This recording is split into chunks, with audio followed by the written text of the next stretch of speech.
welcome to the November 8th, 2022 Planning Commission meeting. We have 5 items coming out of committees this morning, some of which will be discussed here and some of which will be deferred to a future meeting, and then 5 other discussion items on our agenda today.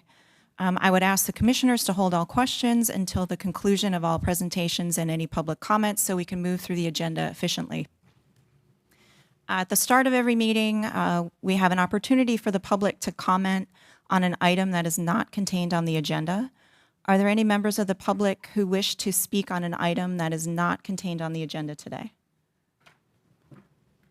Okay. Seeing none, moving on to the committee report. The Dix Edges Study and Comprehensive Plan Amendments, CP 122, have a deadline of action of November 23rd, 2022. Because the next committee meeting agenda for November 17th is full, I recommend we hear this case now. Without objection, I'd like to start off with a staff overview.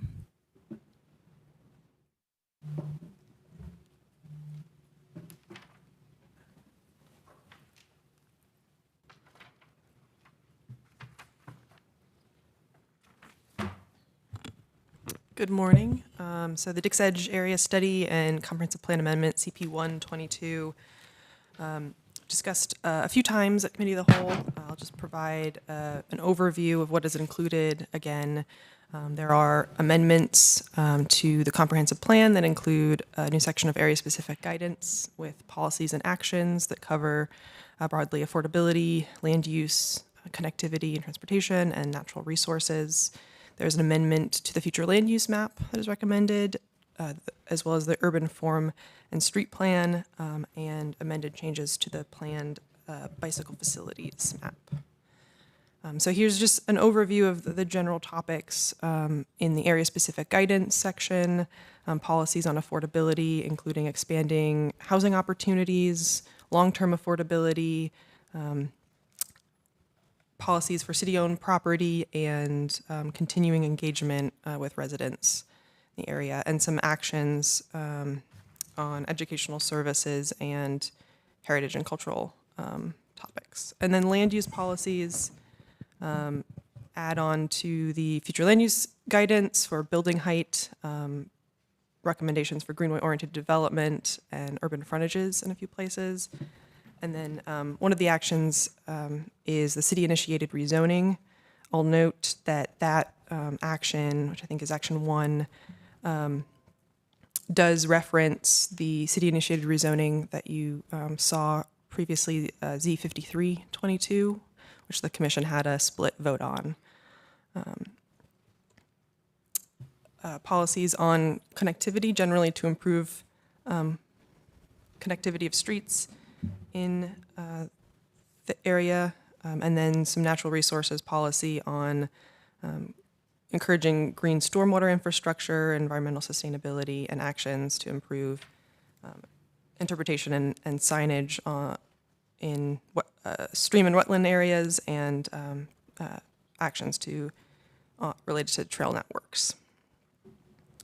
So that's sort of the overview of the amendments that are in front of you. Be happy to answer any questions or go into more detail. And if it's helpful, I can go through the map changes as well. Yes, please. Okay. So future land use map changes are highlighted here. There are a few areas of low-scale residential that are recommended to be amended to moderate-scale residential. Areas of higher scale residential and office and residential mixed use, which are recommended to be amended to regional mixed use, similar to other areas in the study area. And then property currently designated public parks and open space that is recommended to be amended to medium scale residential. That does relate to the city-initiated rezoning that you saw previously. Urban form map amendments, adding a mixed-use center in the study area, adding some street designations, including urban thoroughfare, Main Street designations, and then amendments to the street plan, adding a neighborhood street along Montrose, a main street parallel parking, east-west, crossing South Saunders, and then some modifications to existing designations, changing the designation and adding a connection between Fayetteville Street and South Wilmington Street. And then in the north part of the study area, modifying the existing designation along Mercury Street, a realignment of that east-west connection and the north-south connection, and then a modification of Maywood and Hamel Drive connection between South Saunders and McDowell. And finally, the bike plan amendment changes, some additions based on the recommendations is adding bikeway and bicycle lane designations, as you can see here, and that concludes the overview. Yeah. Thank you, Ms. Recco. I'd like to check if there are any members of the public who are here to speak on this item. No? Seeing none, I'll open it up for questions and comments from commissioners. Are there any questions or comments? Thank you, Chair Fox. I am generally good with this. I like the emphasis on affordability and the green stormwater infrastructure improvements. My only concern is the reference to the specific rezoning. I have concerns about that I've expressed before, so I won't rehash that here, but other than that, I'm fine with it. But with that in there, I have concerns. Any additional questions or comments? Thanks, Chair Fox. One question I had has to do with the final Dix Edge study versus the regarding building heights and frontages. It seems like in the final study, there's maybe more finer grain detail on recommended building heights than you might necessarily get just combining the changes to the FLUM and LU2.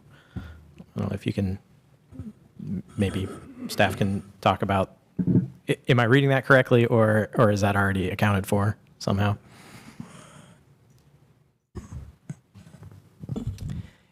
The intent of the future land use map amendments is to implement the recommendations in the study.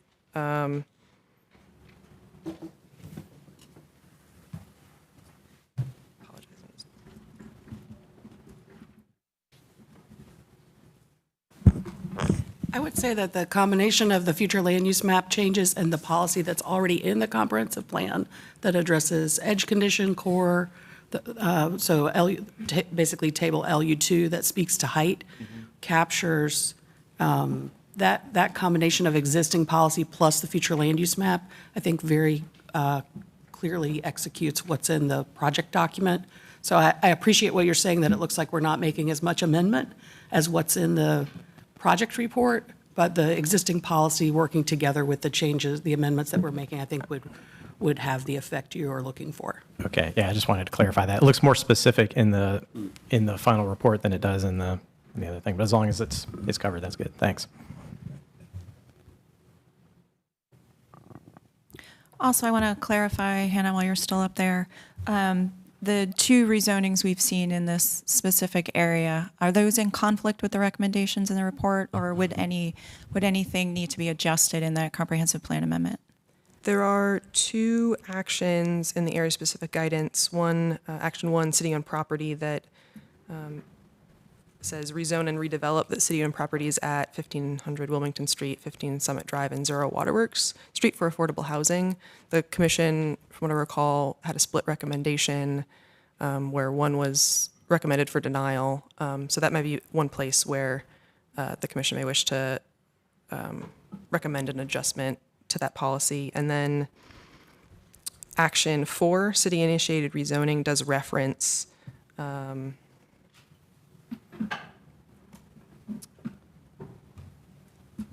the timing of area-wide rezoning, city-initiated rezoning to happen after a redevelopment, but I believe 1500 Wilmington Street was one of the properties that you recommended approval. So that may not be a conflict. Okay. But that action one would be in conflict. So we might be able to move this out just with a recommendation for further refinement of that action one to align with recent votes coming out of Planning Commission. Yes. Are there any additional questions or comments from commissioners? Seeing none, I'd like to recommend that we have a motion.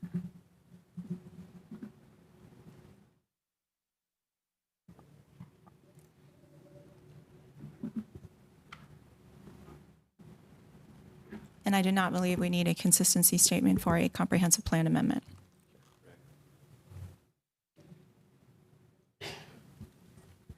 With that, I'll make a motion to approve the Dix Edge Area Study Final Report and Comprehensive Plan amendments with the recommendation to alter Action 1 to align with recent votes regarding rezonings coming out of the Planning Commission. Do I have a second?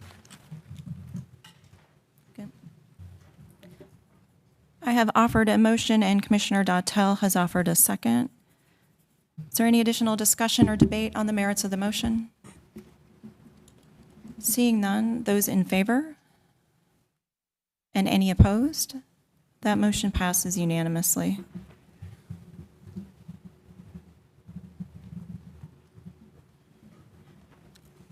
Moving on to the next portion of the committee report, there are 3 items that appeared on the Committee of the Whole's October 27th agenda, but were not discussed due to a lack of a quorum. Those items: rezoning Z1721 on East Whitaker Mill, Z6421 on Bailiwick Road, and Z4122 on Old Milburnie Road. All of these have a deadline of action of December 26. Without objection, I would like to defer these cases to the next full Planning Commission meeting on November 22nd, where we will have a full staff presentation, applicant presentation, and hear from the public. Seeing no objection, I'm going to move on to item C.5, which is rezoning Z4322 on Clover Lane. This is a request to rezone approximately 5.37 acres from residential 10 with neighborhood conservation overlay district to residential mixed-use 5 stories green conditional use and residential 6 with partial NCOD to remain. This request was discussed at the September 27th Planning Commission meeting, where it was deferred to the Infrastructure and Mobility meeting. At the October 27th Infrastructure and Mobility Committee meeting, the committee voted unanimously to recommend approval. I'd like to start with a brief staff overview from Hannah Reckow. Yeah, so the applicant amended the zoning conditions since that committee meeting. I can review those. The changes include addition of some uses that would be prohibited on the site to condition 1, a reduction of the maximum number of dwelling units allowed on the site from 329 to 310.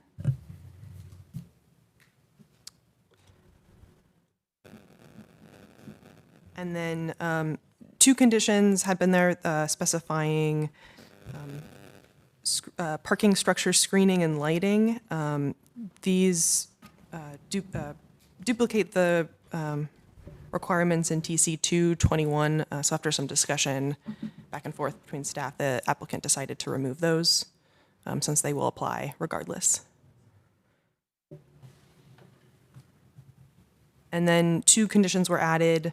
One is the installation of a multi-use path connecting Wake Forest Road to Watauga Street that would have a public access easement. The condition does specify that it wouldn't have to be separate from a drive aisle to fulfill that condition, though. And then condition 15 is prohibiting ephes and vinyl siding as a building siding and cladding material.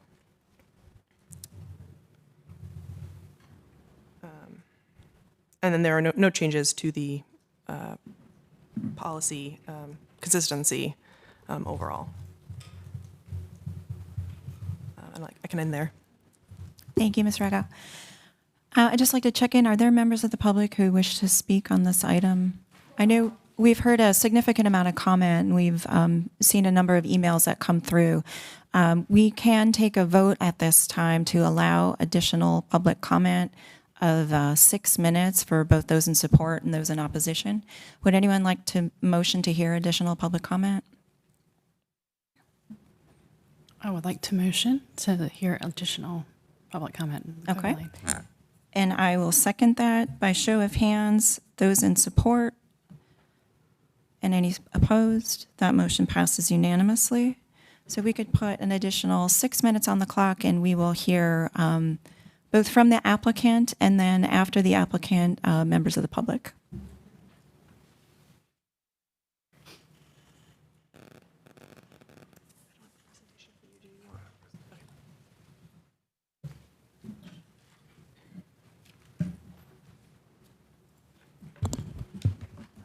Good morning, Chair Fox, members of Planning Commission. Toby Coleman, 150 Fayetteville Street, here on behalf of the owner and applicant on this rezoning. Just to give you an update, since we met, so this was in front of the full Planning Commission at the end of September. Since that time, we have met with the neighbors an additional time and made the changes to the zoning that you have seen here, which is to reduce the number of units from 329 to 310, to add additional limitations on uses, again, all as requested by the neighbors, to add some restrictions on cladding, like no vinyl, no EFIS. That was something that was raised at the last meeting.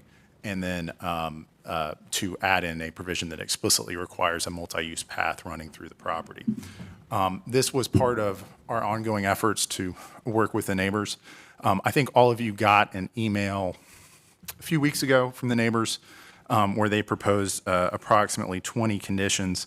At the risk of sounding a little bit like an optimist, this actually gave me some heart, because a lot of those conditions were addressed by what we've already put in our conditions. While they're not the same wording, right? They're not exactly the same as what the neighbors proposed. We had addressed by my count, 14 of the 20 proposed conditions. So we addressed building height limits, we addressed building setback and perimeter landscape buffers, we had a cap on the maximum number of units, we had additional restrictions on non-residential uses as they requested. We added one of the things that wasn't mentioned, but we did add some additional restrictions on Watauga access. Basically, in addition to limiting apartments, driveway access for apartments and non-residential uses, we added a provision that said that if it gets developed denser than currently allowed, which is about 7 units per acre, no driveway access could be for those denser units. We had an existing requirement regarding stormwater mitigation for a 100-year storm. The architectural requirements will be applied by code for the structured parking. We have a bike amenities provision. We have a condition providing for a transit easement. And as I mentioned, we have restriction on building siding material. There's 2 other conditions that the neighbors mentioned, again, that that are not addressed because we think the UDO already contains sufficient requirements. One of their proposals was a limit on the location of commercial uses. Under the RX, as the staff report said, under RX, you can only have it at the corner of public rights of way. So that was basically what their proposal said. If Clover Lane gets abandoned and this property gets developed as we would expect it would, there would be no commercial uses allowed under the existing UDO. So we don't think anything else is needed there. The other request was a notice requirement regarding site plan submission and approval, and we think the UD already contains sufficient requirements. It provides for a notice at the time of approval so that people have time to appeal any site plan. We are available for questions. We have folks both from the ownership group. We also have folks from Kinley Horn on traffic, and David Brown from Klein Design if anybody has any questions. Thank you, sir. Next, we'll move on to members of the public.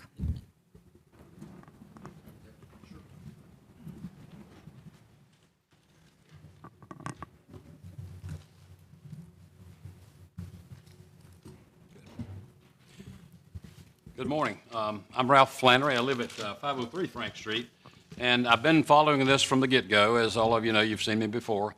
I have a number of concerns with this conditional rezoning, and that the conditions are not well-defined, and we kind of don't know what we're being asked to support here. And just want to give you a couple of examples. You're going to hear more of those, I think, from Catherine and maybe Sarah in a few minutes. And you got a lot of them in your handout that we prepared for you as well.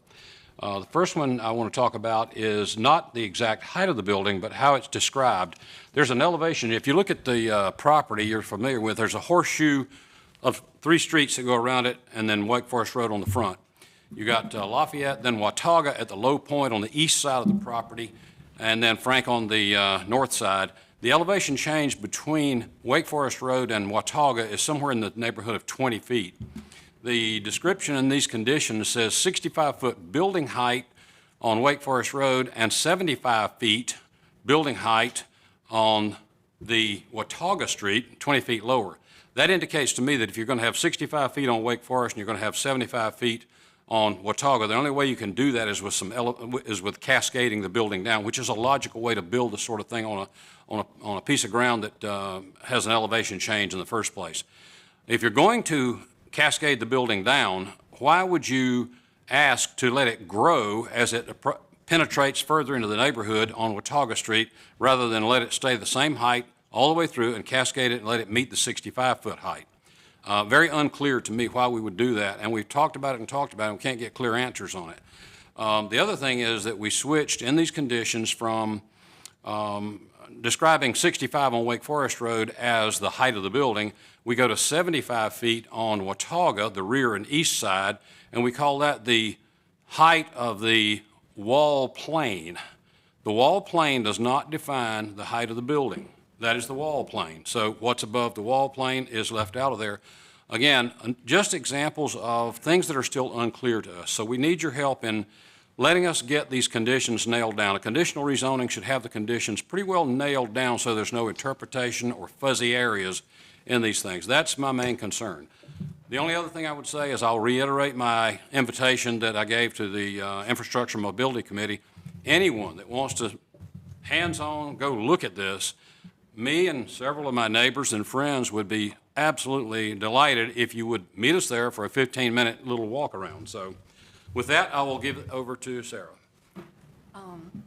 I'm also a neighbor in Mordecai within 500 feet of Clover Lane. I'm confused about, I have 3 questions. In the narrative of zoning conditions, the maximum height in condition 3 for the property is 65 feet. The maximum wall plane adjacent to the rear is 75 feet. Do these conditions 3 and 4 apply to any building that is built on the property other than the townhomes mentioned in condition 5? That's my first question. Would the applicant and/or staff like to answer that question?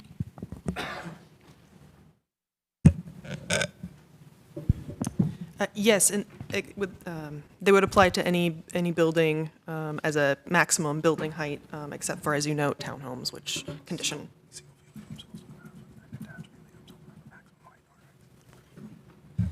Right, the applicant is noting that detached and attached homes have a lower building height cap. So a apartment building would be subject, regardless of the height, would be subject to the maximum stated in condition 3 and 4. Okay. My second question is then if that is the case, is a 4-story building allowed the same maximum height as a 5-story building as written in these conditions?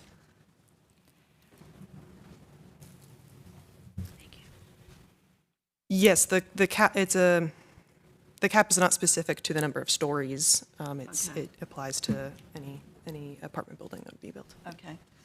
So we could have a 4-story building with a height of 65 feet, or we could have a 5-story building with a height of 65 feet. So possibly we could have, question 3 is condition 7C lists a 100-foot primary building setback for 5 stories. And 8B lists a 65-foot primary setback for 4 stories. So conceivably, the way this is written, you could possibly have a 4-story building that is 65 feet tall with only a setback of 65 feet. So to me, that's very inconsistent. We, as a neighborhood, would like to see more consistency in the difference between 4-story and 5-story. So to me, we have much more ambiguity in here than we would feel comfortable with as a neighborhood. Thank you. Ms. Rackow, did you want to clarify something?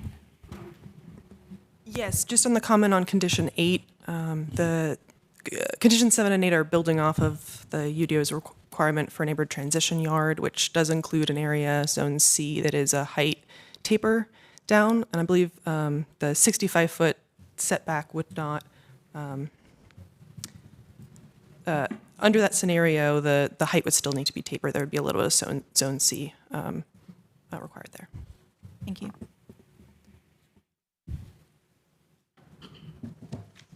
Thank you for the additional time to talk. I'm Catherine Clodfelter at 500 Frank Street.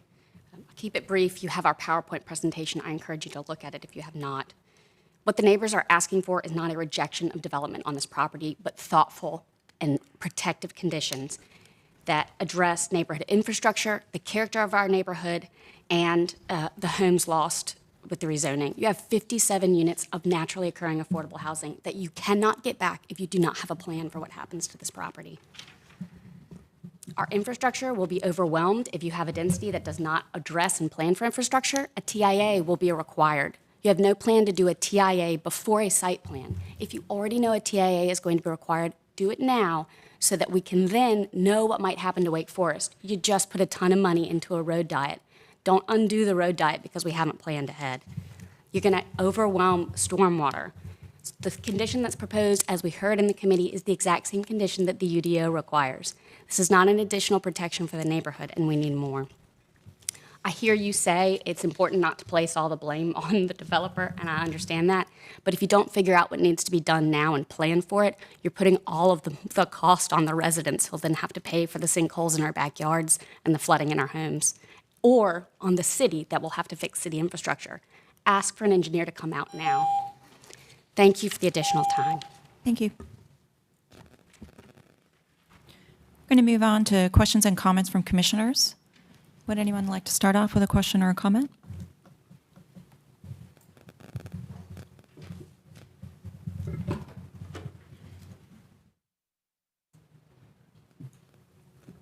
Commissioner O'Haver, did you?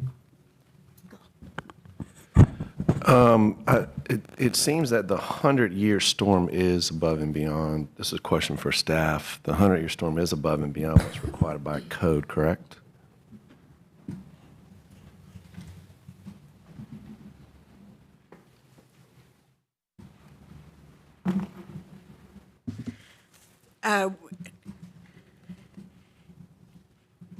We do not, there's downstream structural flooding from this site. We don't yet have the data of whether this is, the site composes more or less than 5% of the drainage area to that. If it is more than 5%, then that condition is equal to what the UDO would require. If it is less than 5%, then it is greater than what the UDO would require.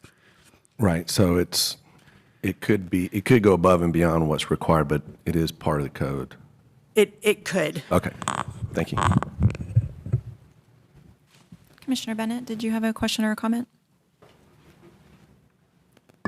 Yes, thank you. My comment was about, well, first, thank you for leading the Infrastructure and Mobility Committee meeting that I couldn't attend. My only concern, it seems like the one thing that wasn't discussed at that meeting was the affordability. And I understand that we can't condition in affordability, but it is important because there is naturally occurring affordable housing on site now. So if it is the will of the commission to move forward with the recommendation for approval, I would just like to have some sort of language in there, just strongly encouraging council to consider the programs available for preserving naturally occurring affordable housing, such as the one that we recently read about, the Wake County program to preserve affordable housing. So even though we can't put a specific condition in, I would really encourage us to include language to council to consider that when they get this case. I would support that. I'll repeat my comments from the committee earlier, and I think that the applicant has done a great deal of work with the committee, with the community. There's a great deal of conditions, more than we normally see with this kind of case. I think that this kind of development will make the area more walkable. I think this is just the kind of development we need to look for near downtown Raleigh. The 100-foot setback, I think, is pretty significant and will greatly reduce the impact of the vertical massing on the surrounding neighborhoods. The cut through onto Watauga, I think, is pretty protected unless they decide for some reason to develop it as single-family neighborhoods. There's really no chance that it's going to be a vehicular access. And if it does get converted to single-family homes, I think the vehicular access through there and converting that grid is appropriate in that case. I really appreciate the community coming out, and some people I'm seeing here for the third time, and it's gotten a lot of good work done. And I encourage you to continue this discussion, and I would like to support Commissioner Bennett in if maybe she can craft some kind of language to throw in addition to just what's in the consistency statement. I would love to second it, or we can kind of brainstorm it together. But I'm going to vote to approve this, and I would encourage the commission to do the same. The committee took a good look, and the community has done a lot of good work, and I think that it's going to continue to get better as it goes through council. Thank you, Commissioner Otwell. Are there any additional questions or comments? Support Commissioner Otwell's comments. Thank you. Well done. I just, again, for the benefit of maybe folks going through this process, I want to confirm that our new regulations, the applicant's gone through one time and made revisions. So as a planning commission, we're required to either vote denial or approval in this meeting, because I'm hearing the public say, can we go back and look at the conditions? So we're not allowed to do that any longer. So I just want to make that clear, that we're not just ignoring those comments about, can we please go back and refine the conditions? So I just want to point that out. Yeah, to be clear, the conditions can change after it passes through Planning Commission. But not with us. But not with us right now. Sorry. Correct. Thank you for that slight clarification. Commissioner Bennett. We did receive, we've heard a lot of comments about traffic concerns, and we did receive an email with some specific questions in it. So just trying to be responsive to the neighbors. If staff from transportation could explain, I believe the email that we received had questions about incorporating traffic from nearby approved or proposed developments. How is that factored into the traffic analysis? And I saw another question about the number of apartments. If it's 240 or above, it triggers a TIA, and why was that not triggered for this case? So if you could just answer those two questions. Thank you. Okay, so good morning. I'm Monique Guyant with Transportation. So thank you, Commissioner Bennett, for bringing up those concerns that the public has brought up. As far as a TIA, so there are a couple of ways that a TIA can be brought up, especially at the rezoning stage and properly at the site plan stage, and if there are any kind of concerns, a TIA may be brought up that way. As far as a rezoning TIA, we're focusing on the difference of trips generated for the current entitlement and the entitlement that they're seeking. And based off of the trips that generates, those are sort of the 150 peak hour trips that we're seeing cited in our staff reports. If a rezoning TIA is triggered, that TIA does take into account any kind of adjacent traffic that is, or development that has taken place. At a site plan, ultimately, that's when we have a more accurate picture and what they're actually trying to develop. And so ultimately, the purpose of the TIA is to ensure we have infrastructure sufficiency. And so, sorry, I'm trying to make sure I'm not circling back a little bit. So at a rezoning stage, we ensure that we have infrastructure sufficiency and any kind of recommendations that we have for the site plan stage. And moving to the site plan stage, when they know what they're developing, we can take that into account. And then at a site plan, if their development does trigger TIA, then we move through that process as well. But it is ultimately up to the engineer's discretion based off of our manuals, recommendations, if a site plan is moved forward. That was a lengthy response. No, thank you. I appreciate that. Follow-up? So I think what you said, at the rezoning stage, you're only looking at the difference between what is being proposed, the traffic that would be generated from the zoning proposed versus the entitled amount. That is And then correct. at the site plan stage, that's when you're factoring in other developments. Correct. Okay. And what about the question about the apartment trigger? Is that similar? Is that also something that is more for site plan and not rezoning? Yes, I believe the number was like 240, like an additional 240 dwelling units. That would specifically be at site plan when they know how many units that they are proposing. Okay. Okay. Thank you. Okay, thank you. Any additional questions or comments? Commissioner Rains? Thanks, Chair. One question for staff. There was a comment on one of the emails from the public about requested uses, and they added, I think, the rest of the non-residential uses to a requested list. So I'd wanted to ask staff if, I know this would be an additional request to council, but if staff had any thoughts on the list that includes, for example, medical office, golf course, short-term rental, on and on. So I wanted to get your thoughts on. Any of the non-residential uses in that list would really only be permitted in an RX district at the corner of two public streets, no more than 4,000 square feet. So if, assuming that Clover Lane is kept as a public street, it would be a pretty minimal amount regardless. So if you're asking about consistency, of that nature, I think it would have a pretty minimal impact. Minimal on- impact. Okay. Thanks. Thank you. Any additional questions or comments from commissioners? Seeing none, I'd like to entertain a motion. Commissioner Bennett? Thank you. I move to recommend adoption of the proposed consistency statement dated November 8th, 2022, contained in the agenda materials, and to recommend approval of the zoning amendment. The action taken is reasonable and in the public interest because the proposal would provide more opportunities for housing in a place that is walkable and well-served by transit. The proposal would allow more units than currently zoned in the form of building types that are significantly more energy efficient than detached houses.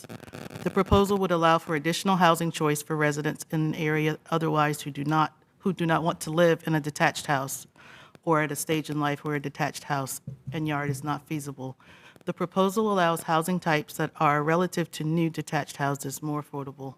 The proposal would support community-serving businesses in the area by providing additional customers. In addition, I recommend that City Council consider any available programs to preserve naturally occurring affordable housing, such as the Wake County Affordable Housing Preservation Fund, to preserve affordability for this site. The site is in a location with low transportation costs and high access to transit and jobs, which is ideal for persons with lower incomes. And do we have a second? Second. Commissioner Bennett has offered a motion for approval of Z4322. Commissioner Rains has offered a second. Is there any additional discussion or debate on the merits of the motion? Seeing none, by show of hands, those in support? And any opposed?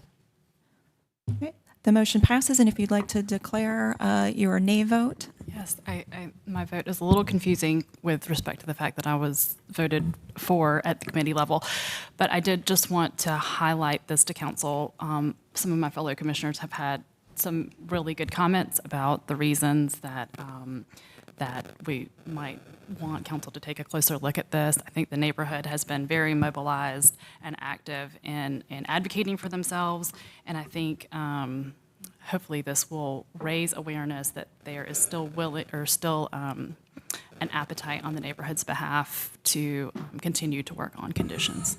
Thank you. Thank you for that. Well said. All right, so that motion passes 7-1 with the nay vote regarding naturally occurring affordable housing and pursuing that. Moving on to old business, there are 4 items listed under old business today. The first item, item D.1, is rezoning Z2422 on East Whitaker Mill Road. This is a request to rezone approximately 16.86 acres from commercial mixed-use 7 stories parking limited to commercial mixed-use 7 stories conditional use and commercial mixed-use 20 stories conditional use. This case previously appeared on the October 25th Planning Commission agenda, but was not discussed due to lack of proper notice. So we will start with the staff presentation from J.P. Mansell. Okay. Sorry to interrupt, Chair Fox. I must recuse myself, working with a company who is providing professional services for this case. All right. I'll make an official motion to recuse Commissioner Rains from this item, Z2422. Do I have a second? Okay. And I heard a second from Commissioner Bennett. Those in support? Any opposed? Okay. Thank you. That motion passes unanimously. Moving on. Thank you, Mr. Mansell. Thanks for the introduction. I'll just note on this slide that the deadline for Planning Commission recommendation is January 7th of next year. So looking at the zoning in the area, again, this is 5 parcels at the corner of East Whitaker Mill Road and Atlantic Avenue. And the area is generally IX surrounding the site with some mixed use and residential further east, and then a residential neighborhood further west beyond sort of that immediate IX area. There's an aerial of the site, again reflecting sort of that zoning surrounded by light industrial uses with some heavy industrial, some residential uses further west, and then there's a commercial node off of Wake Forest Road to the northwest. There's a few street views of the site. So currently under construction is the Ironworks development at the corner of Atlantic and East Whitaker Mill Road, and you'll see that in these pictures. A couple of views of the site. This one's on East Whitaker Mill, sort of at the end of the current right-of-way. At the looking south on Atlantic, and then this is sort of the northern edge of the site, looking south on Ironworks I'm sorry, Drive. JP, can you speak up just a little bit, please? Yeah, that's right. Thank you.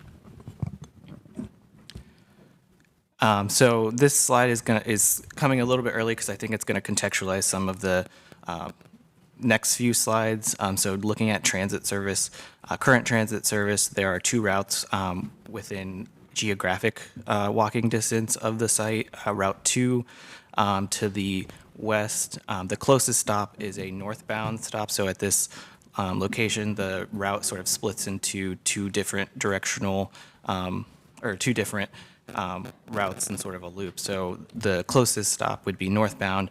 The southbound stop is further away, about 0.8 of a mile off of East Whitaker Mill Road. And to get there, there would be a sort of an inconsistent sidewalk construction as it exists today.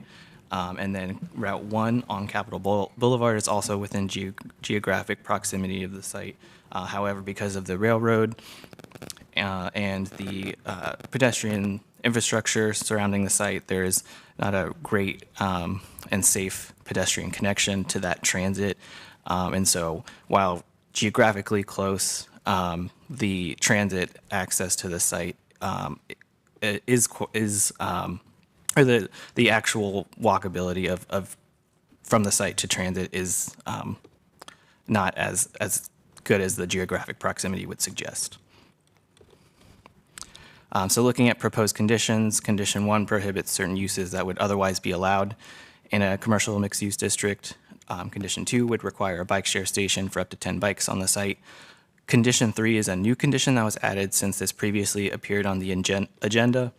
And the intent of the condition is to require a sidewalk to be constructed along Pete and Steele Drive to Capitol Boulevard, intending to connect the site to transit on Capitol Boulevard, and that's subject to certain provisions. And so with the language of the current condition, staff feels that there is some uncertainty about whether the sidewalk would be constructed through the site development process and some other sort of issues with the way the condition is worded. And so we've been in discussion with the applicant about how that can be improved, but just wanted to note that moving ahead. And this is an exhibit included with that condition, just showing the location of the sidewalk connection from the site along Pete and Steele Drive to connect to transit on Capitol Boulevard at the intersection of Capitol and Hodges Street. Looking at the existing versus proposed zoning, residential units and density would increase pretty dramatically with the request. Office square footage would also increase. Retail would increase at a sort of smaller rate, but increase nonetheless. The site does have a higher walk and bike score than the city average and a higher transit score than the city average. Transportation cost index is slightly higher than the city average, so slightly lower transportation costs, and job proximity index is higher, indicating a higher proximity to jobs than the city average. The request would increase potential housing supply. It does not include subsidized units, would permit a variety of housing types, smaller units and smaller lots than the citywide average, and noting that it is within walking distance geographically of transit, but again, some limitations with pedestrian infrastructure and connectivity to transit. The site's census tract has a lower people of color population than the city average, and median rent has increased faster than the city average in this area. And several neighborhoods to the west in sort of the land use and deed research showed that many of those neighborhoods were prohibited black residents during the early 20th century through racially exclusionary covenants. The request is consistent with the future land use map, which recommends community mixed use in this area. So the heights and uses allowed is consistent with the future land use map. The request would remove the existing parking limited frontage, and the urban form map would recommend an urban frontage here based on the several urban form designations. So it is inconsistent with the urban form map. That inconsistency is mitigated somewhat by the construction of the Ironworks development, as it's achieving many of the goals of frontage in terms of activating the street, especially along Atlantic Avenue. So there is some mitigation of that inconsistency, but it is inconsistent. Overall, the request is inconsistent with the comprehensive plan. Consistent policies speak to, again, future land use map consistency, a more compact development pattern, so focusing development in already established areas versus further out. Intensity and density of land uses in transit areas, and encouraging development in sort of a nodal pattern versus sort of a commercial strip pattern. It's also consistent with a policy that speaks to redevelopment of industrial areas in a manner that's consistent with the future land use map, with the inclusion of bike share consistent with the policy about bike ride and car share as public transportation. It would increase housing, so consistent with the policy that speaks to increasing housing supply. And also UD 8.1 speaks to, again, intensity and density of uses in transit-oriented areas, so consistent with that policy. The majority of the inconsistency here speaks to a couple things. One, the proposed, or the TIA that was submitted, the mitigations that the TIA proposes would be detrimental to bike and pedestrian safety and connectivity. And so without a viable pedestrian connection to transit that mitigates that impact, it is inconsistent with several policies that speak to that. And it also would be inconsistent with a area-specific guidance policy that references transitioning to a more transit-based future in this area. And so those are speaking to the consistency. Again, the intent of condition 3 is to mitigate some of these inconsistencies, and I think the intent is there currently, but the language of the condition itself lends some uncertainty to whether that pedestrian connection would be constructed. And so until there's a more certain, that language is addressed and there's more certainty around whether that pedestrian connection would be achieved, these policies will remain inconsistent. And then the urban design policies speak to the urban form map inconsistency and the lack of frontage. Your deadline for action is January 7th. And again, outstanding issue noting condition 3 and some of the issues with whether it would make construction feasible as proposed. Happy to answer any questions you might have. Thank you, Mr. Mansell. Next, we will hear from the applicant. The applicant and those in support have a total of 10 minutes to speak.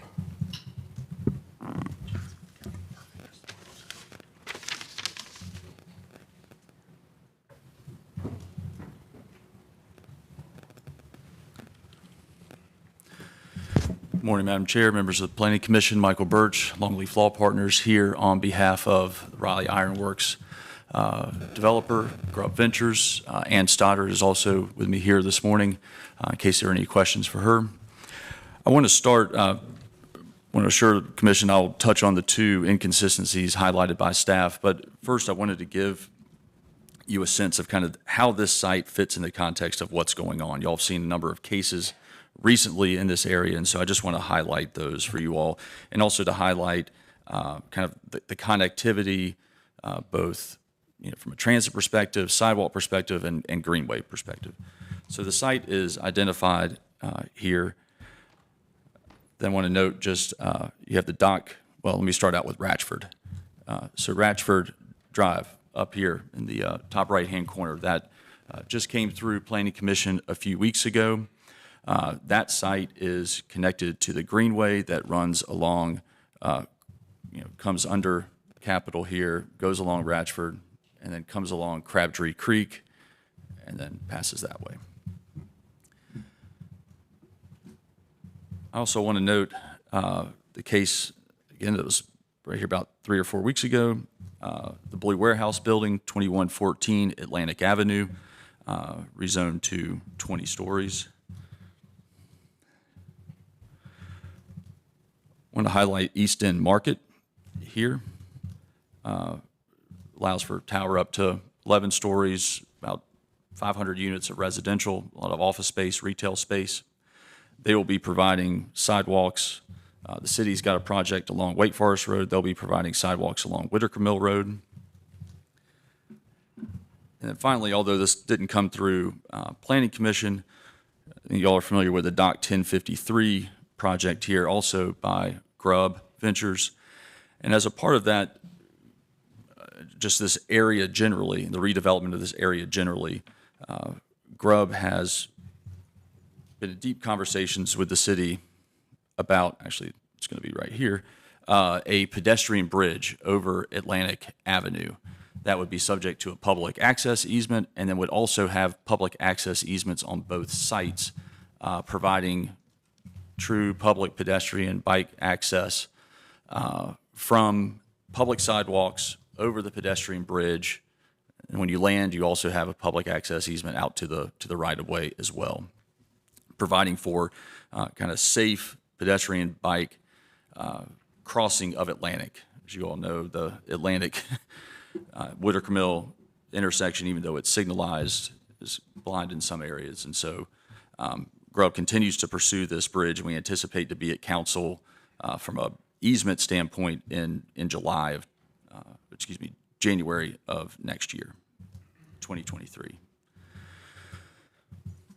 I also want to note, again, not part of any development plan, but just kind of Grubb's desire to make their sites as interconnected as possible, has been working with the city and North Carolina Railroad about pursuing the use of this rail spur between Wicker and Hodges to essentially convert that to a greenway, multi-use path, in order to connect to Hodges and then be able to connect to the Greenway at Hodges and Atlantic.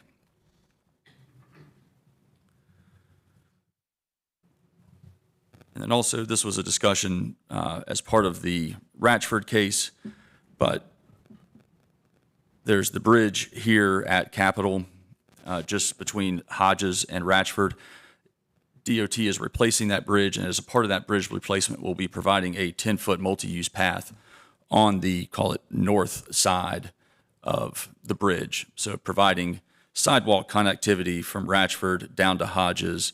Again, just wanted to kind of highlight the connectivity, the existing connectivity, as well as the future connectivity in the area. Next, I want to touch on kind of the primary inconsistency identified by staff, and that is concerning, this site's ability to provide a pedestrian bike connection from the site and really this district over to Capitol Boulevard, whether that be kind of in this area here where there's a planned transit stop, or even up in this area here at Hodges and Capitol, where there is an existing bus stop that's part of the frequent transit. The Crabtree Boulevard, Capitol Boulevard, that's kind of the last planned transit station as a part of BRT, but the stop up here at Hodges is still has 15-minute headways there. So initially, we were talking with staff about essentially assisting with, in some way, providing a tunnel under the railroad corridor and future East Whitaker Mill Drive, and essentially reserving land on the ironworks site for a landing area. There are so many contingencies out there that that's really not something that Grubb was willing to do, able to do. And so we then were discussing with staff a sidewalk improvement along Peden Steel Drive out to kind of the Hodges Capitol Boulevard intersection where there is that existing bus stop. And so we submitted some initial condition language. We have since had conversations and received comments both from planning and transportation staff as well as the city attorney's office. The city attorney's office has provided some suggested language, concept that we believe we are willing to accept that will kind of address the provision of that sidewalk. I do want to note, and I think the staff report makes this clear, the city, irrespective of this project, given its plans for BRT and the existing frequent transit service along Capitol Boulevard, the city has a kind of public concern of being able to get folks from this district, not just this site, but just this district, over to Capitol Boulevard. And I think the staff report does a good job of acknowledging that there is a significant public benefit as part of that, and it is something that, the city and the public should reasonably expect to participate in something of that scope. And so the intent of our condition was to essentially prompt a public-private partnership between the developer and the city in achieving the sidewalk along Peden Steel. And I think the revised condition suggested by the attorney's office will accomplish that in a manner that Grubb is comfortable with as well. And so we will be asking that the Planning Commission hold this item at the table. We would like to come back in 2 weeks because we're fairly certain on the language that we will be proposing to address that inconsistency. But it's our expectation to be able to come back in 2 weeks with some condition language that both the applicant and the city agree on and addresses the policy inconsistency. So that's, again, just the primary inconsistency with, call it access to transit. Staff also noted inconsistency with the urban form map. As you all know, the reuse of these two existing buildings on the site and then there is a new apartment building, under construction there. The primary urban form map guidance in this area is along Atlantic Avenue. East Whitaker Mill, Ironworks Drive in this area are not identified. One, the frontages are very limiting on the type of signage that we can have here, but also just given the new development that's already occurred along Atlantic and kind of the long life cycle of those buildings, and then given just the size and constraints of the portion that we are rezoning to 20 stories, that's naturally going to kind of be done in an urban manner. But we're not at the site plan stage to understand exactly what that's going to look like yet. But it is off Atlantic, which again is that kind of primary urban form corridor there. So with that, again, we would ask for the ability to come back in 2 weeks, but here to address any questions the commission may have. Thank you, Mr. Birch. Next, let me check in. Are there any members of the public who wish to speak on this item? Seeing none, I will open it up for questions and comments from commissioners. I just have one question. First, I'd like to acknowledge that the applicant is going above and beyond. A lot of times we have requests to go beyond your site to make public improvements, and we see that situation here. So I just want to applaud applicant for that. I certainly understand the PL frontage and the existing development that has already occurred along that frontage there on Atlantic. My question is, typically, Mr. Burt circled the area where the 20-story is, but I don't see anything in the documentation that is actually designating where that 20 stories is in this rezoning request. That seems atypical, but. Just to clarify, so as part of our application, just our application document, we've identified by parcel number, lot number, those lots that are remaining CX7, but just removing the parking limited, and then those parcels that are going from CX7PL to CX20. And so just to highlight here, essentially it's the lot that has not yet been developed, and then this lot on this side of East Whitaker Mill. Those are the areas going from proposed CX7 to CX20. Thank you. That's what I assumed, and I did try to look through all that documentation, but it's not too clear. So maybe that could just be clarified at the next meeting by staff. Yep. Any additional questions or comments from commissioners? Commissioner Bennett. Thank you. Thank you, Mr. Birch, for that thorough description. That was very helpful with all of your drawings. It really was very helpful. My question is, I had a question about the sidewalk condition, but you've addressed that. In terms of the comment from transportation about the TIA proposing improvements that would adversely affect pedestrians and cyclists, would that sidewalk condition address that, or is that something entirely different? And I have a part two, but I'll let you go ahead. So. I'll give you my perspective on that, and then maybe staff can address it as well. I think that those mitigation issues were highlighted to kind of highlight the need for addressing the connectivity to Capitol Boulevard. The TIA done at the rezoning stage, while it proposes or identifies recommended mitigations, are not necessarily those being approved at this time, right? There's still additional conversation to be had once you move to the site plan stage. I will note the recommended improvements that are identified is actually signalizing Atlantic and Wicker.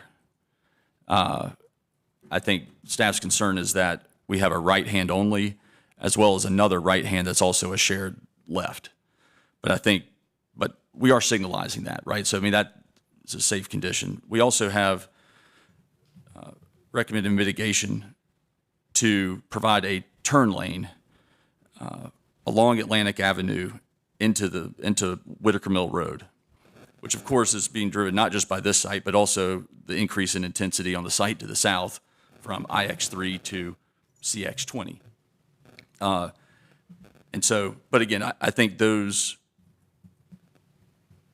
mitigations were highlighted as adverse to really kind of emphasize the need for a solution to getting, pedestrian bike access out to Capitol.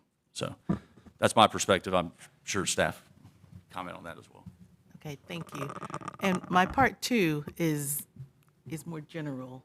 So maybe it's something we'll take up in infrastructure and mobility, but it's typically TIAs do prioritize automobiles. I mean, they're focused on ensuring that the level of service doesn't degrade too much for automobiles. Is there any type of analysis that's available to us that's more multimodal? So we are looking at, levels of service, not just for automobiles, but pedestrians and cyclists and transit. Is there something that factors all of that in? Yes, definitely. So at Site Plan TIA, we do have a multimodal analysis portion which takes into account existing and proposed conditions for bicyclists and pedestrians, and also takes into account any transit that's available in the site, around the site. Thanks. Thank you. So it does sound like there's going to be some changes to condition number 3 regarding the sidewalk. And there's been a request of the applicant to defer to our November 22nd meeting. Are there any additional comments commissioners would like to add before we defer this item? No? Seeing none, we are going to defer this item to November 22nd to allow the applicant additional time to address some of the technical revisions to condition number 3.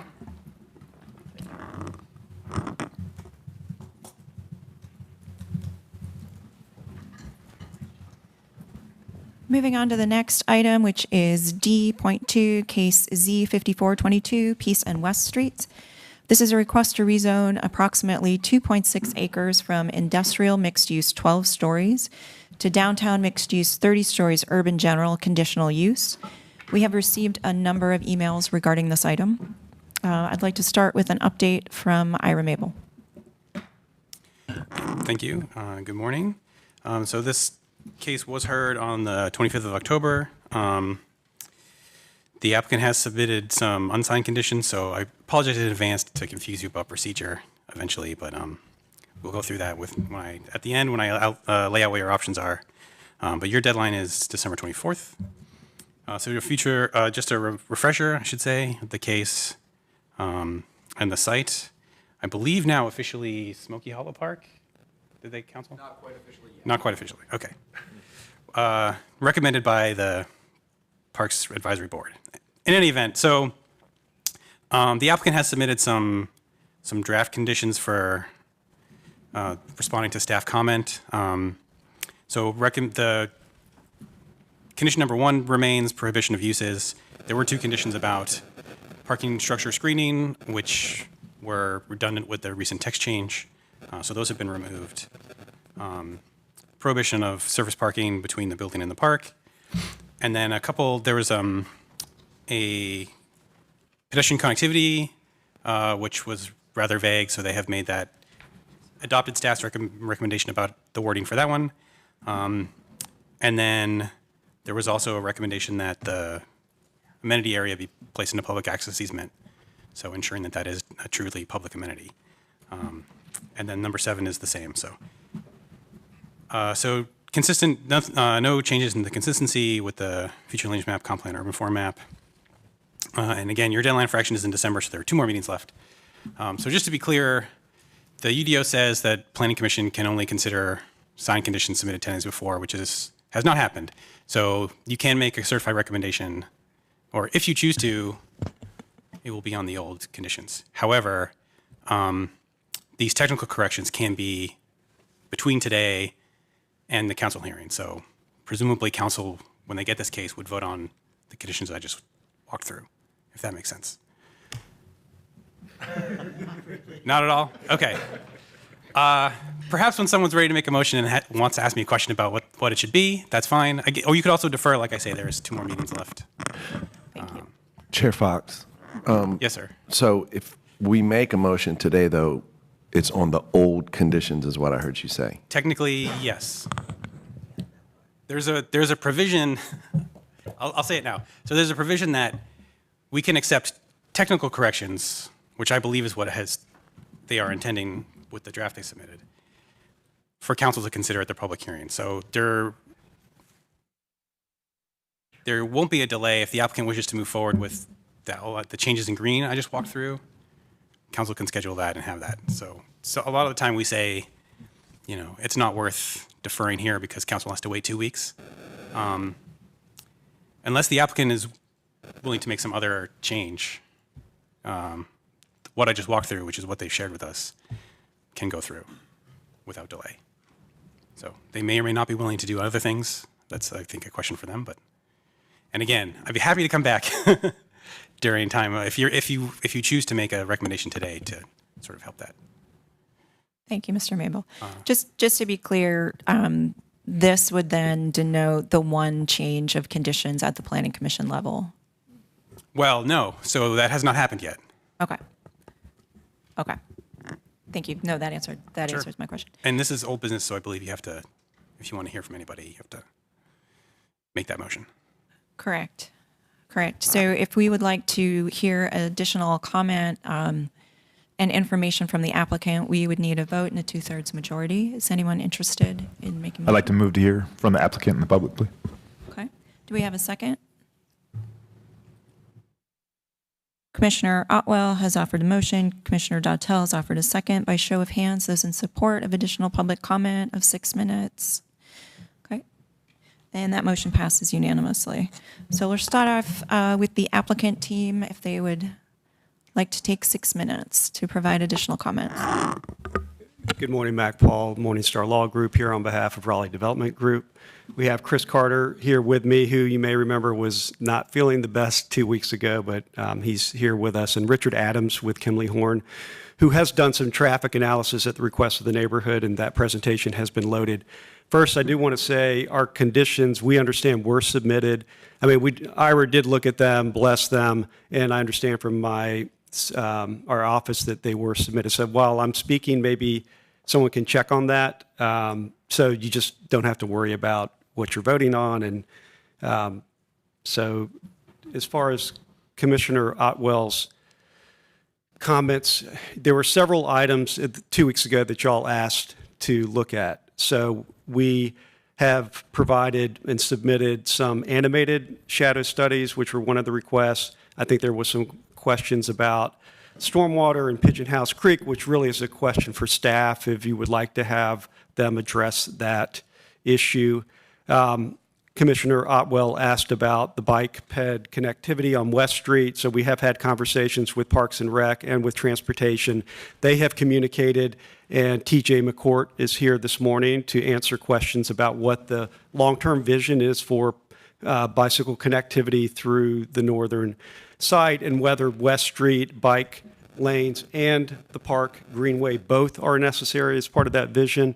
So I would offer to maybe have Mr. McCourt answer that question. There was also a question for us to look at the height, particularly on the northern site bound of the site. And at this point, we haven't changed the heights on the proposed rezoning. There are several reasons we're at the point we are now. One is obviously the consistency. It's consistent with the future land use map, urban form map, and the comprehensive plan. It is downtown. We have citywide impacts when we don't support that vision in downtown, where folks who could otherwise live in urban mixed-use development are pushed into other locations of the city. So I feel from a policy standpoint, it's an important policy if it is consistent. The other thing, and staff did note the one policy about edge condition, but said, it's not necessarily adjacent, but you might be able to look at it adjacent, depending on how you consider the term adjacent, which also means adjoining. But, we all look at things our own way. I think the shadow studies show that the height really doesn't materially affect whether it's 30 stories or 20 stories. There's some early morning shadows cast in any event. And there are a number of kind of existing conditions between the site, our street, a bunch of industrial buildings and a railroad corridor separating the two. So that's certainly up to the Planning Commission to make a judgment on that, and we are here to listen to your comments. But that's where we are at this point. I think those were all the things that were raised at the last meeting, and so we're happy to respond to the extent we can, but I think staff is probably in a better position to answer some of the questions. We do have, as I mentioned, the shadow studies that can be shown if you want to look at that, as well as a presentation from Kimley Horn on traffic, which really hasn't been an item for Planning Commission, but it was something that was raised in some of the community meetings. If we have remaining time, could we see a portion of that presentation regarding traffic?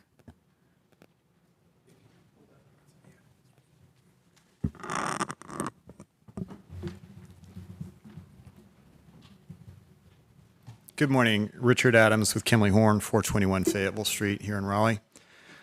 So I'll just go through, I have a number of slides, and please stop with questions, but I'll just try to go through fairly quickly. We pulled daily traffic volumes to try to understand what the level of traffic was in the vicinity of the site, and specifically on Glenwood Avenue and on, of course, on P Street. The 4 items on the screen you see here, those are count locations. These are all daily volumes coming from DOT. All were done before the pandemic. You can see basically flat traffic volume on Glenwood Avenue north of Peace, and a slight decrease in traffic on P Street west of Glenwood. Similar slight decrease on Peace east of Glenwood, and then a slight decrease on Glenwood south of Peace. So, and that goes, most of them are basically 2003 to 2019, so pretty good data set there. Likewise, we've done a number of turning movement counts here. Just again, this is Glenwood at Peace. Unfortunately, we don't have a lot of data in the middle, but slight decrease in overall traffic there. And Glenwood at West, P Street at West. Let me get my streets right. Also slight decrease, similar at Harrington, and then Peace at Capitol northbound ramps. So there certainly is a perception of traffic growth out there, but the data show pretty clearly that traffic is not growing, and that's part of some of the things that have been discussed here before, that urban mixed-use development really does not drive traffic growth, and we see that all over downtown in this area. So again, we did those counts. We grew them by a slight amount to account for background growth, even though there is no background growth, and then we added the trips we projected to be generated by the site, and came up with acceptable levels of service, all in the A to C range in terms of level of service at the 4 intersections we looked at again. So, thank you. Thank you. Without objection, I'd like to allow an additional minute for you to be able to finish your thought, and then we would add that minute to the public comment as well. Okay. Thank you. So we came up with acceptable levels of service at all the 4 intersections we looked at in the AM and in the PM peak hours. And then I did want to touch really quickly on vehicle miles traveled as a different way to look at development, in particular in urban mixed-use situations. We've done a lot of this work out in California. California has adopted that as a better way to look at development, and basically saying that we really should be looking at development in terms of how many miles of travel it's creating, as opposed to just looking at an intersection in and around the development. And the whole point is that, again, and you would expect this, that urban mixed-use development generates a lot less vehicle miles of traveled, especially looking at the overall area, versus suburban spread out development where uses are pushed apart. And so long story short, you can see this is kind of an anecdotal result table of VMT. And the urban mixed-use development, actually, in many cases, either VMT stays the same or goes down, because otherwise these people would be driving further.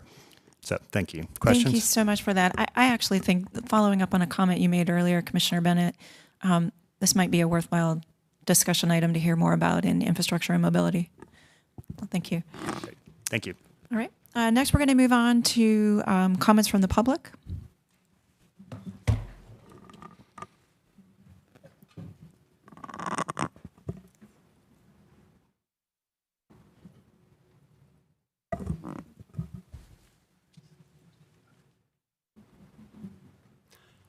Thank you for this opportunity. My name is John Lewis. I live on Cleveland Street. I just wanted to address the traffic information that we just heard. I'm a little confused. I think I heard earlier that a TIA is required at this stage if the project would generate a certain number of trips. And this project clearly would generate more than 150 trips per hour, I think was the threshold. The other thing I wanted to comment on is I don't necessarily think that the number of trips or the VMT, the amount of travel is a good indicator of the impact of this site. I think we should be looking at vehicle delay at these intersections. So the analysis that was done and provided to us shows us that traffic levels have stayed about the same, and that the level of service at the intersections is staying about the same. But we don't see, that's sort of a measure of throughput. We don't understand the delay of the traffic getting to those sites in the first place. So those are just a couple of things that I wanted to add about that. Hello, John Whalen, 808 Glenwood. I want to start with thanking the commission and the neighbors who've come here today to, consider our opposition to this project. I want to start with saying that we have hundreds of signatures on a petition against this project. I'm fortunate enough to be able to come here today to speak in front of you. There are a lot of people who were unable to come. So I want to say that I'm happy to represent those who wish they could be here to voice their concern. In the meeting 2 weeks ago, I did have to leave, unfortunately, but I know one of my neighbors presented some of the data in this presentation, and I'm not going to go through all of it because I know most of you have heard it, or hopefully you've had an opportunity to look at it. But I do want to touch on three main items that are a major concern for most of the neighborhood. The shadow study that they mentioned, they have provided the animation, and it clearly shows a significant impact to the surrounding areas. Something that hasn't been provided is a glare study, which, the reflection of the sun from a 30-story building is obviously going to have an impact, and we would like to understand what that is before we move forward. Similarly, we were going to touch on the traffic, but I think it's been addressed right now. To John's point, I'd like to see the impact analysis. What is it going to mean in terms of delay to people traveling through those intersections? Because I think it's somewhere in the order of 500 to 700 units, and I think most of those will have a car associated with them and numerous trips. But the main thing that I want to leave you with is that there's been a comprehensive plan done for Raleigh, and this is in violation of that. It's clear that this is on the edge. It's not part of the core. And the Planning Commission already came up with a comprehensive plan that says that as it gets close to the edge, that they recommend 4 to 12 stories. So our group is just asking that we stick with the plan and deny this proposal. Thank you.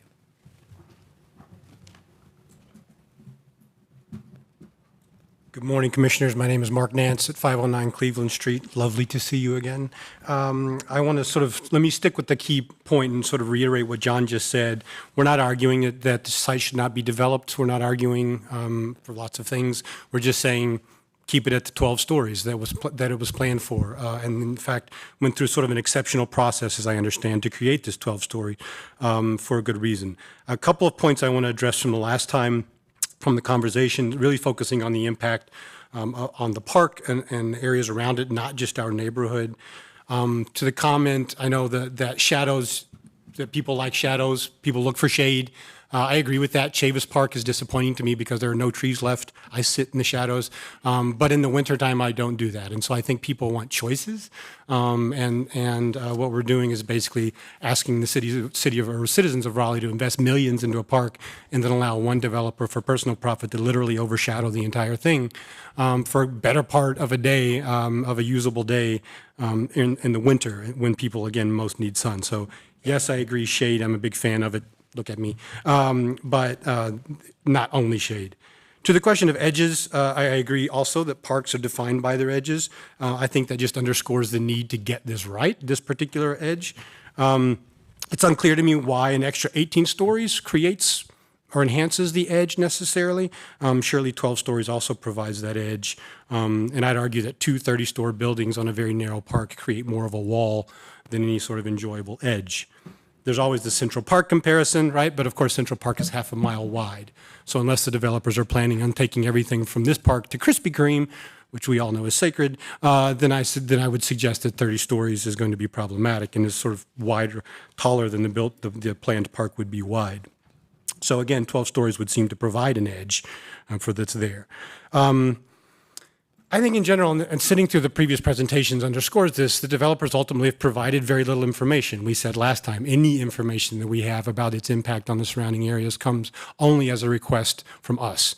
It's the developers have not been forthcoming about information on this. And so I think, to me, now we've seen that apparently new conditions have been submitted. We don't know what those are. And so it's just, there's a lack of trust, I think, that exists from those of us with previous concerns about this. And I think I would argue that it should create some concern on your side as well, whose job is to sort of gather information and make an informed decision. So a final point, I know a lot of this is often justified as affordable housing. This is not an affordable housing project. I understand supply and demand. I teach international political economy at a local university. I get it. But I also know from that trickle-down economics doesn't really work for the poor and working class. Trickle-down housing also doesn't really work for the poor and working class. The developer has not really showed any interest in promoting affordable housing.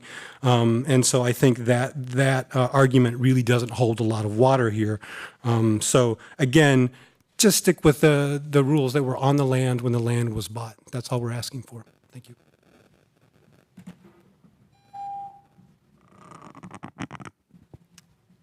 Thank you. If there's no additional comment, I'm going to move on to questions and comments from commissioners. Would anyone like to start off? The question or comment? Commissioner Otwell? I'd love to hear from Mr. McCourt about the future of the bicycle and the Greenway connector through there. Excellent.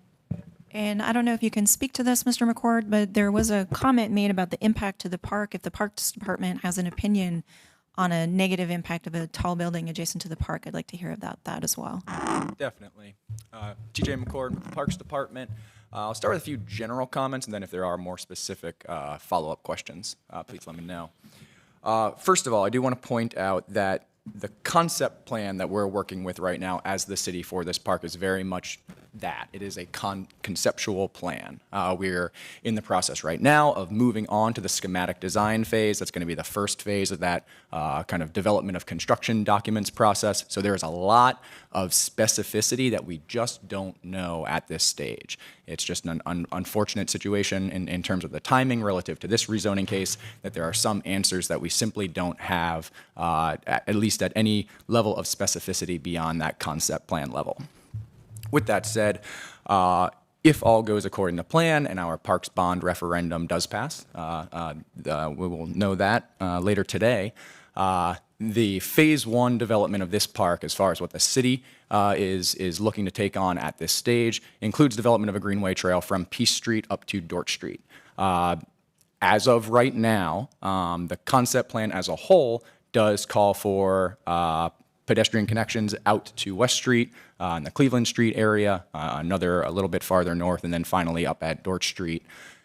As far as phase one development in the package that we're again currently contemplating, all subject to change, we do not intend as the city ourselves to take on construction of a direct pedestrian connection to West Street other than the connections at Peace Street at the southern end of the site up to Dorch Street in the north.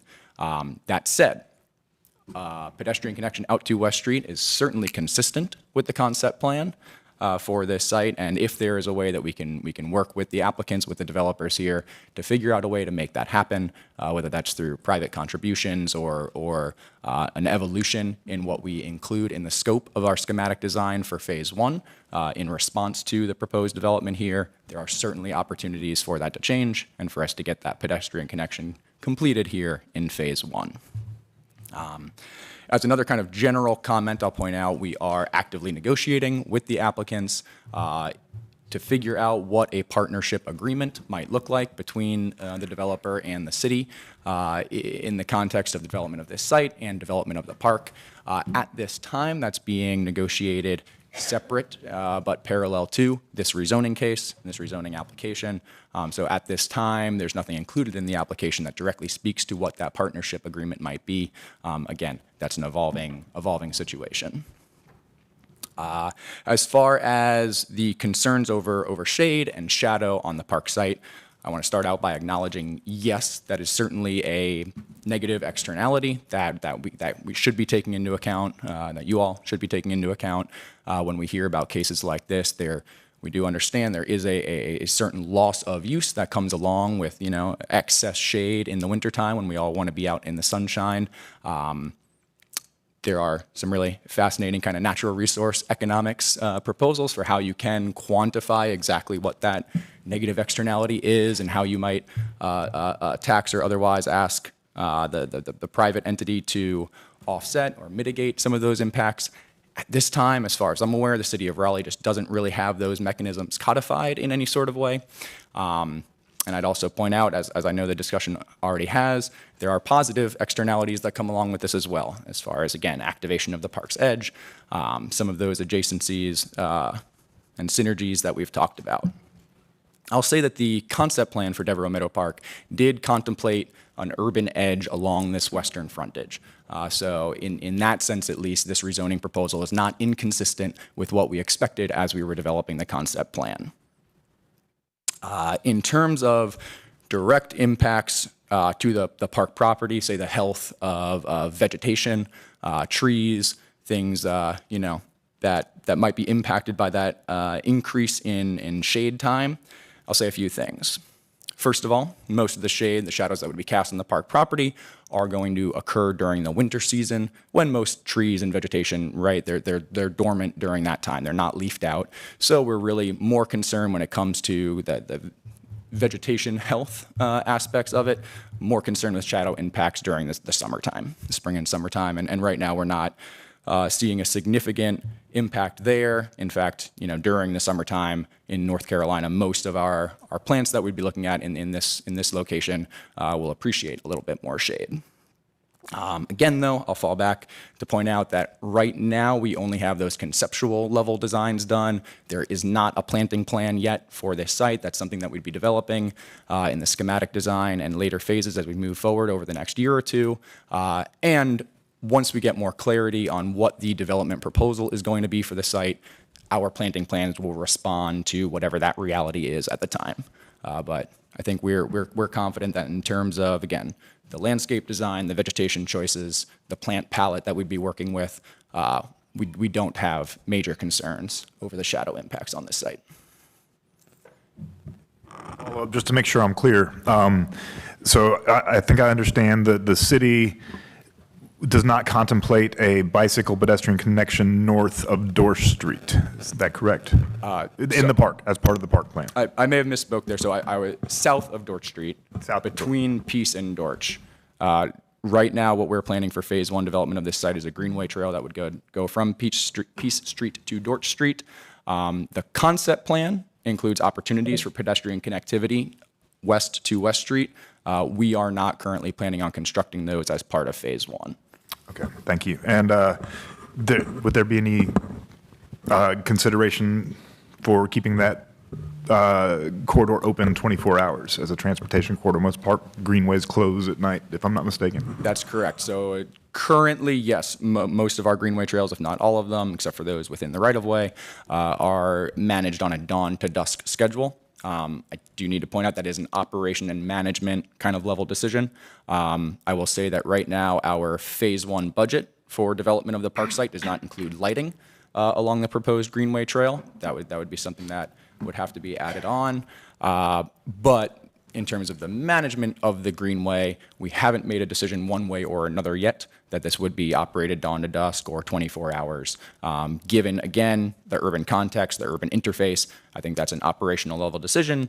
But yes, I think that at least contemplating that being open after dark is something we will need to do. Unfortunately, we're just not quite at the stage yet where we've made that choice. Thank you. I have follow-up questions for transportation, but if this is going to be deferred to transport, did I hear something? You say that? We may be, and we have a couple of options in front of us at this point. So, Before we move on to transportation, do any other commissioners have questions for Parks? Mr. McCourt, while he's up here? No? Let's move on to transportation. Commissioner Otwell, did you want your questions for transportation? I was going to ask if transportation could comment on the short and long-term plans for the bike greenway pedestrian connector down West Street. Hello. Okay, so our long-term plans when it comes to our downtown north-south connector for West Street is we want to ensure we have that connection. Currently, right now, short-term, we are looking at a pilot project that we can implement to run along West Street. Currently, we are still planning that. Currently, we're trying to work out when we want to do some outreach to ensure we're working with the business owners, people who live in the area. But as far as it comes into play with the site and then also the park, we want to ensure that any kind of greenway connections are tying in with any kind of infrastructure we're placing on West Street. So those conversations are still in the works. I can't say definitively what alternative we're going with right now. So if the site were to be developed as it is now, I believe we would have a north direction bike path above the lane that would be constructed as part of what's required through normal street development. What impact would that have on the potential pilot project, or if it hasn't been implemented, or if it already exists? Would that, we could re-implement the bollards, or, so the city is faced with the installation of that kind of bike lane. I guess we're unclear about what would happen. So we currently have a two-way bike lane. So at some point there's got to be like, the development can get ahead of what the city plans are and kind of dictate what kind of facility is going to be possible in the future. If a plan can't be made and development happens quickly, we get a one-way bike lane, and that says that there's a one-way bike lane on this street going in this direction for the foreseeable future. And so it kind of limits the options of what transportation has later as to their available options, whether they put in a two-way, which side of the street it's going to be on, are we going to do a greenway option? And so I guess that, let me think about it. I'll see if I have a follow-up question. Thank you. Okay. Do we have any additional questions or comments for transportation? I do.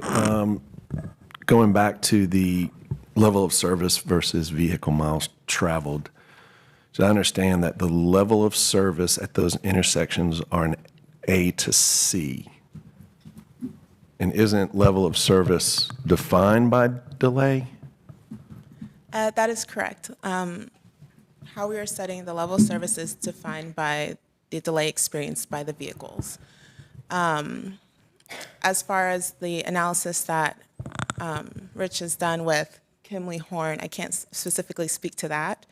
But for this site, because I know there was a comment referring to that there was not a rezoning TIA studied for this site, and we took into account the site's context. There's a lot of bicycle infrastructure. It's very walkable in this area, and so we felt that it was appropriate to use dense multimodal urban rates to better capture the modes of transportation that people in this area would use. As far as where VMT comes along, VMT is an an analysis that really works in those urban cores, because those people who have those mix of uses are able to, versus getting in the car, they're able to walk, or they're able to bike, or even if they do get in their car, they have shorter trip times. Understood.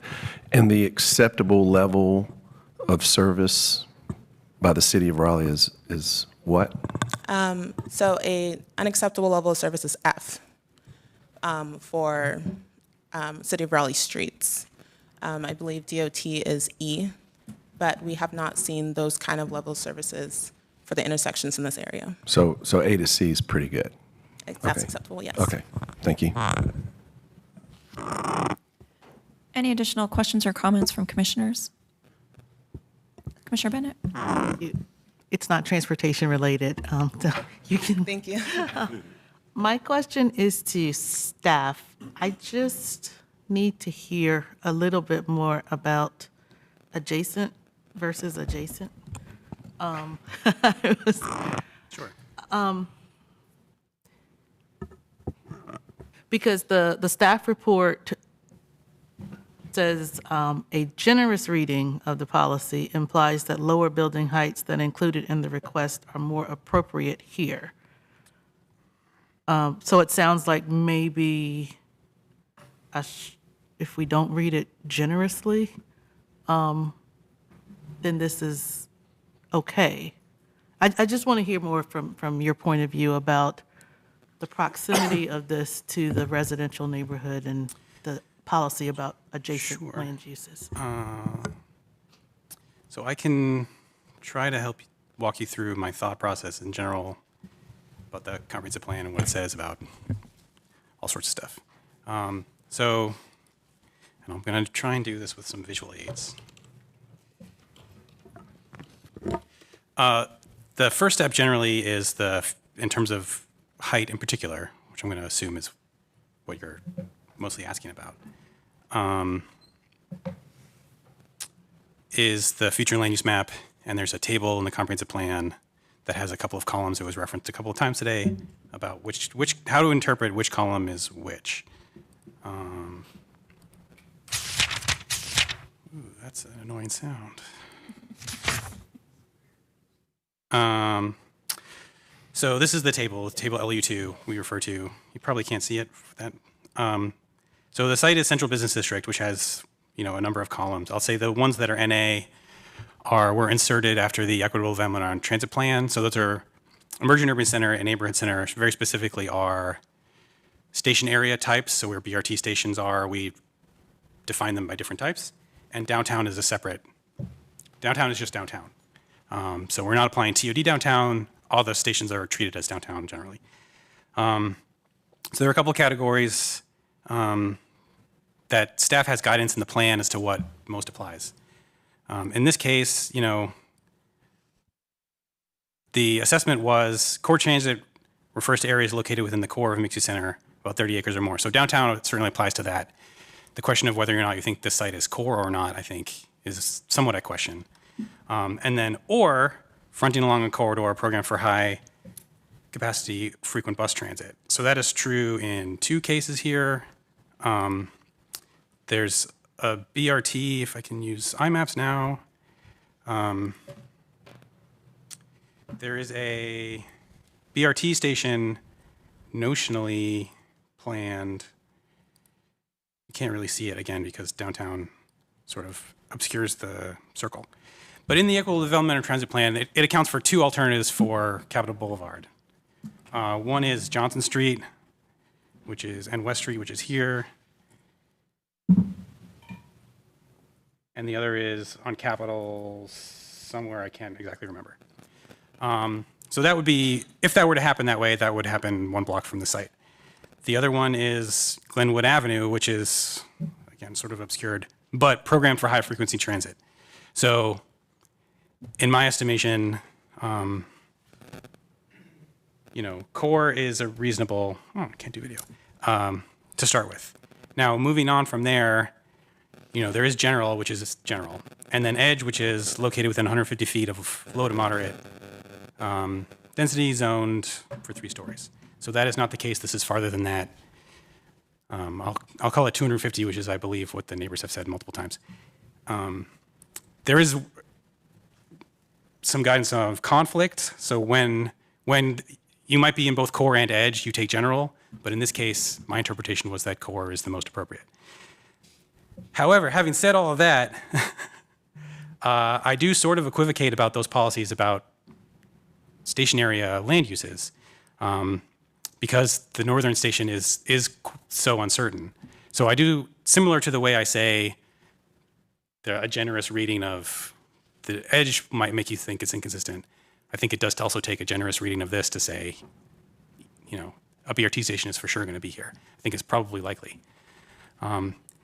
There is also, in the EDAP plan itself, the guidance for a downtown station, which would be here, says 40 stories or more.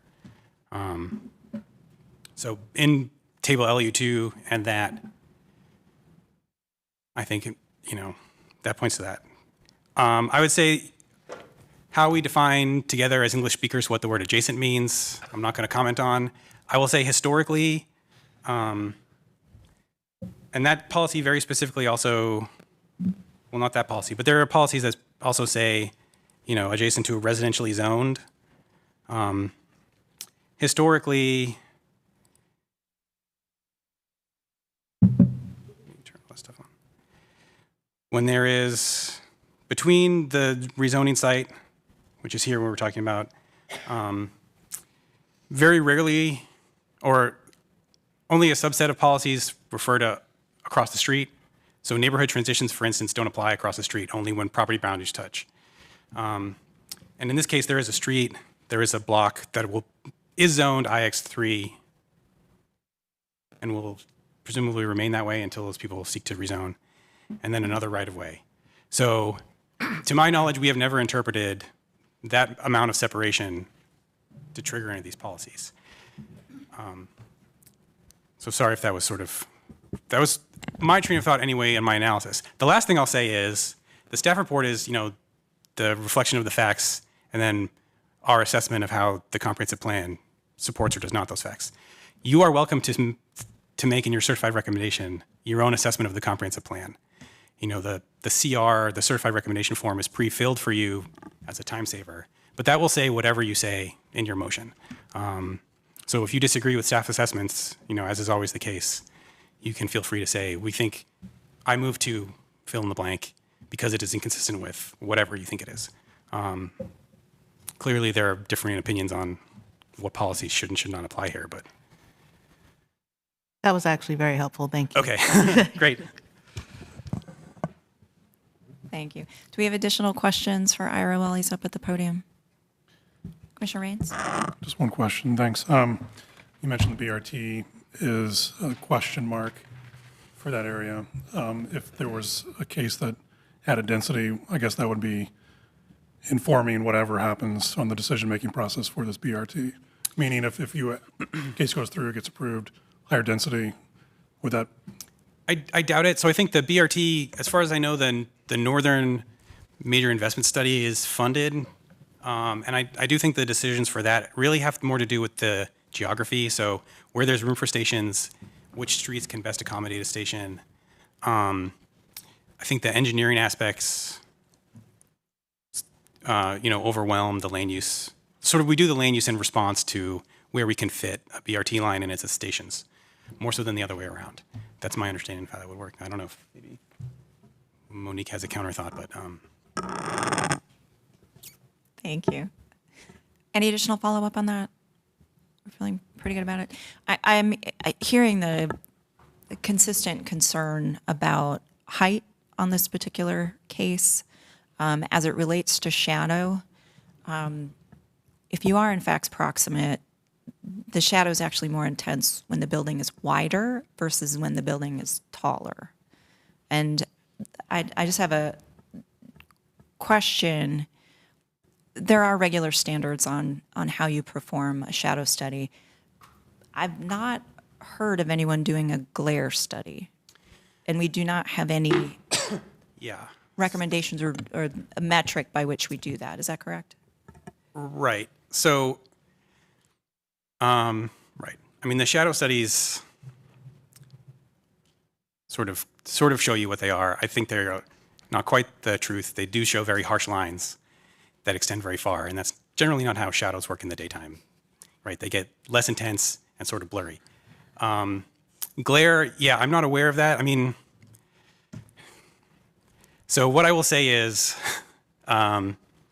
even if this building were a perfect mirror, the glare would be at most as bright as the sun.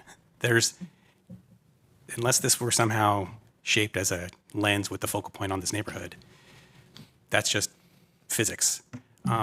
So generally, yeah, I'm not even sure how we would measure in the daytime what glare is. The way we measure glare today is at the night on a sign, an illuminated sign or a light fixture, which you can do with a meter.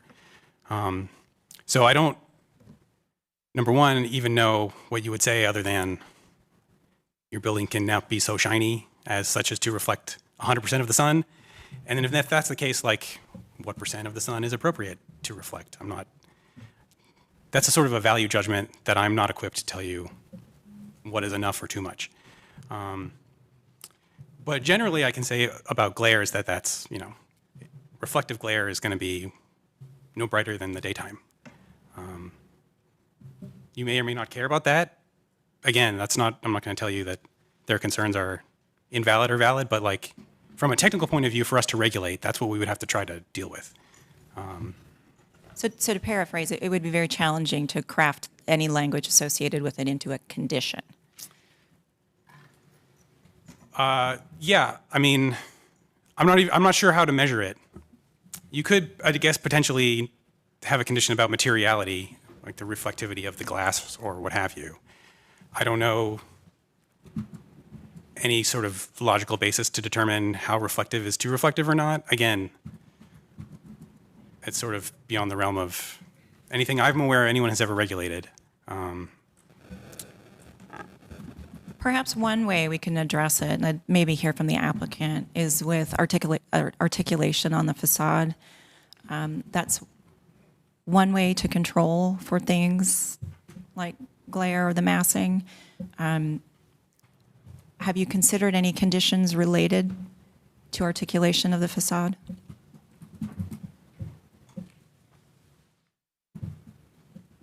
Yes. I mean, as you may know, we had some renderings and elevations of the building and its interface. So we're working with an architect on examining those. And the glare issue, I've had a number of conversations about a way of coming up with a clear condition that could be regulated. You have architects here on your commission, and there are architects in the neighborhood. I posed that question too.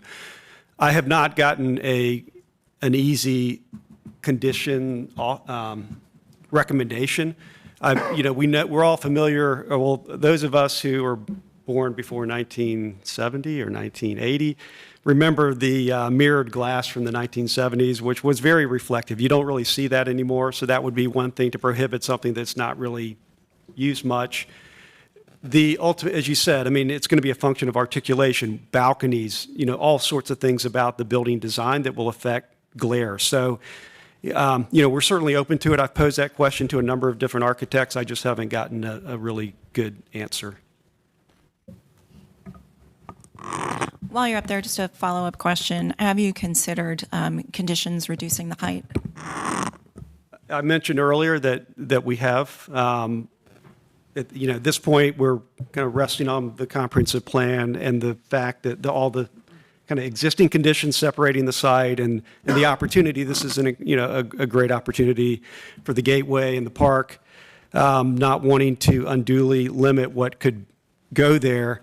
And it is a little bit of an odd configuration, the geometry of the site. So, and the other thing is we haven't really, we have had a number of meetings, we've reached out. It's one of those situations where it's a bit of a zero-sum game in terms of the height. So we haven't been told, okay, well, if this height is proposed, we would support that. So I feel like there's not like a clear metric that is presented in the comprehensive plan to say, okay, this is really where the height ought to be. And so absent that, we've sort of struggled with, where, if we did reduce it, where do you reduce it to? We've heard, certainly at P Street and West Street, you have 40 stories right across the street.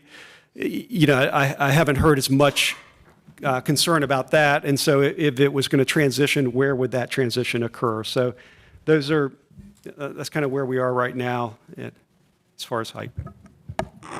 Thank you. Personally, I'm not opposed to the height in this location because the infrastructure along Peace Street would support it and its adjacency to downtown. If that is a consideration of other commissioners, we could make a recommendation that the council further refine the height and the massing on the site. I'm seeing some head nods. Yeah. Okay. Go ahead. Chair Fox, Commissioner. can I go back to the materiality? Absolutely. Because Mr. Paul, I didn't hear you say, I mean, I think that could be a consideration that might help with the concerns. So my understanding is that we can, that isn't a condition that we've conditioned before in other projects. And so 2 questions. Procedurally, the fact that I'm still confused about our motion and the condition. So does this give them a chance to go back and make a further refinement if we don't push this out? Yeah, let me ask specifically, are we able to defer this for 2 weeks with additional conditions? I'm seeing 2 faces looking at me very urgently. Okay. You can technically. I mean, I would say the applicant can tell you if they are willing to do that. So there may or may not be a reason for you to defer. Here, have they submitted signed conditions or just? Not in time for planning commission to. But they have submitted signed conditions. Yes, to the technical correction. Okay. If you defer, those signed conditions are in time for consideration. And so my concern is that would eat up their one amendment of conditions during discussion, because this is not the first meeting at which it's been discussed. And so if you defer for additional conditions, the conditions you would get are the ones that were discussed and not ones that address concerns being raised today. So I'm Disagree, hearing Travis? Okay. Okay. So I'm hearing the cleaner solution might be to vote it out, the conditions that are included in the backup materials, with further articulation of what the commission would like to be considered at the council table. Does that sound about right? Right. It's my understanding that the conditions that have been submitted, signed, are conditions that could be submitted between planning commission vote and city council receiving your recommendation. In other words, they're non-substantive clerical corrections to clear up existing language. And so you could act on the current conditions because arguably the zoning conditions that were signed and submitted aren't substantively different than what you could vote on. Okay? Then those conditions are in. You can make an additional recommendation that council consider whatever, material or whatever conditions you all are considering asking for at this meeting. The conditions that have been submitted and signed, are those the ones that you summarized here today?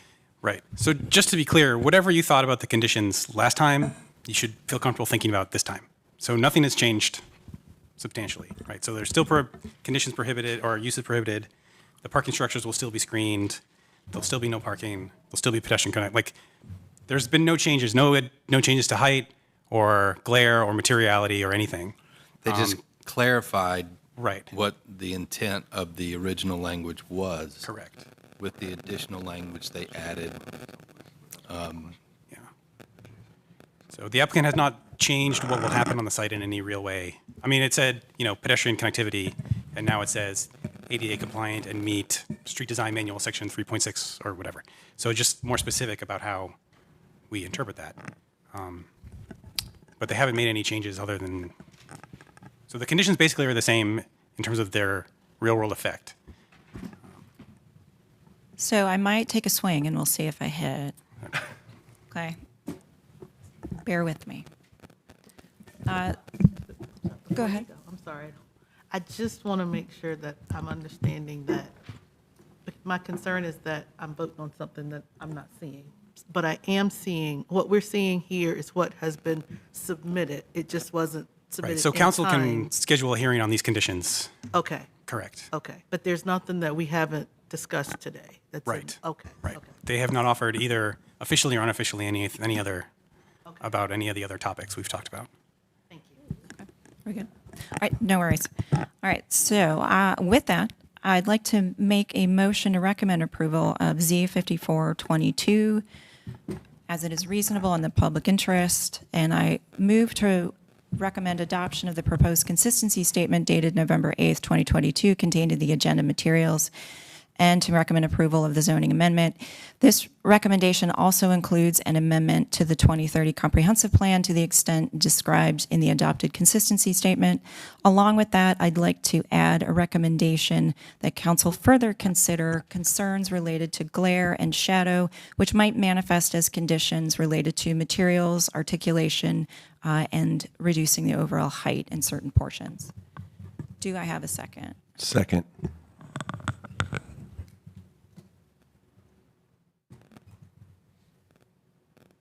Is there any additional discussion or debate on the merits of the motion? Seeing none, by show of hands, those in favor? And those opposed? That motion passes unanimously. Thank you for bearing with me. Okay. Moving on to the next item, which is item D.3, Z6822 on West Jones Street and North Boylan Avenue. This is a request to rezone approximately 0.87 acres from office and residential mixed use, 3 stories detached frontage with North Boylan Neighborhood Conservation Overlay District and residential mixed use 7 stories with Transit Overlay District. No zoning conditions are proposed with this request. The request previously appeared on the October 25th Planning Commission agenda, but was deferred without discussion. So we will start with a full staff presentation, hear from the applicants and from the public. Thank you, Mr. Mansell. You're here to start us off. Thank you. Thank you, Chair Fox. Just noting on this slide, the Planning Commission deadline for action is December 24th, 2022. And I will go to full screen.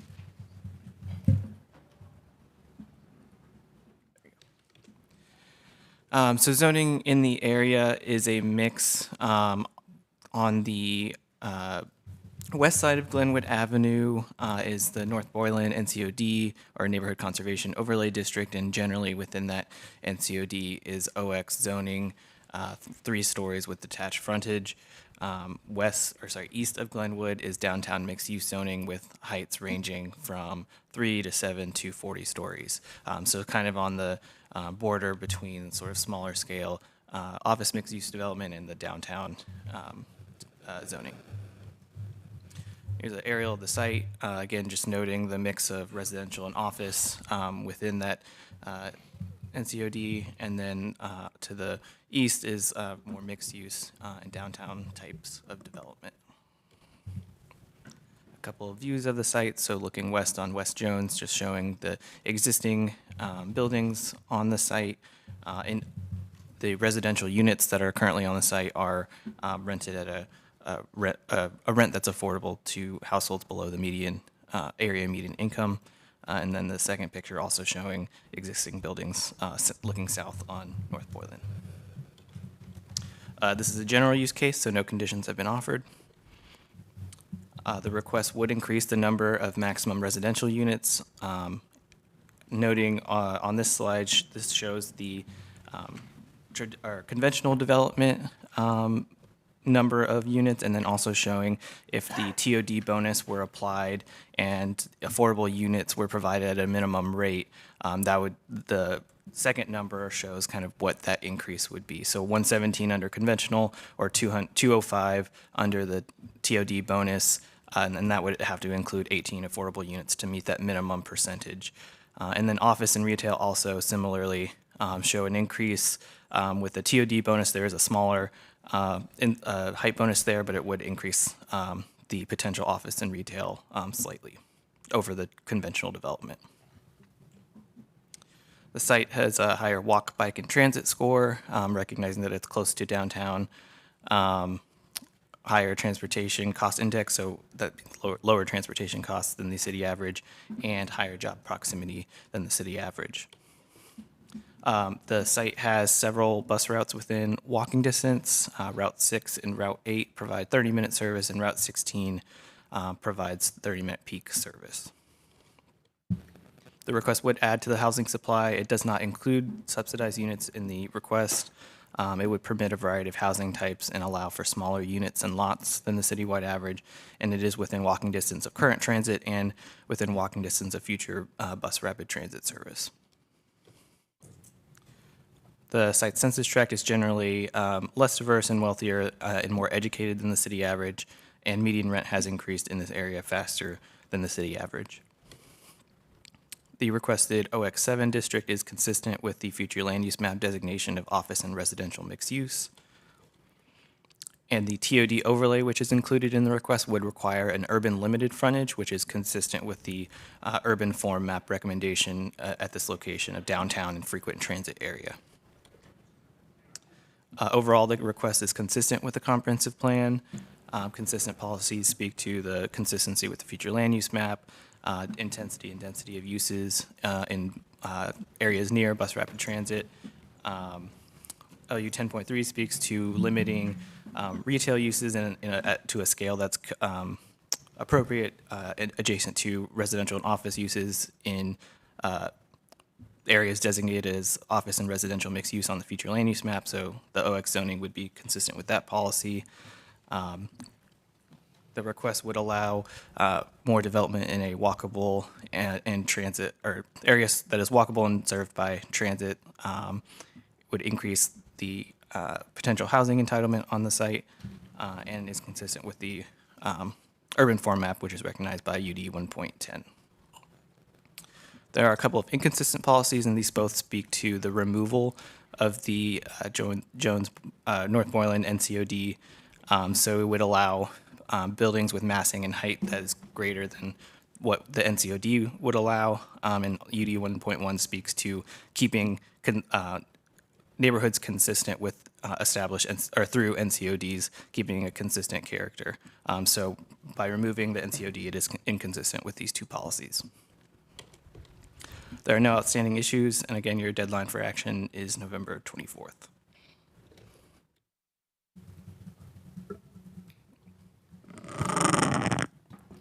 Thank you. Next, we will hear from the applicant, I believe. Have we heard from the applicant previously on this case? No. No? So we will have the full 10 minutes of the applicant and those in support. Good morning. I'm Jess Brandis. I'm the Senior Director of Real Estate Development for CASA. We're the applicant. I'm joined by my CASA colleague, Cornelis Verkerk, today. I'm going to be very brief. Just wanted to introduce you to CASA and tell you why we're coming here today. CASA is a local nonprofit housing developer. We've been doing this work for 30 years. We currently own and manage nearly 500 units of affordable housing throughout the Triangle.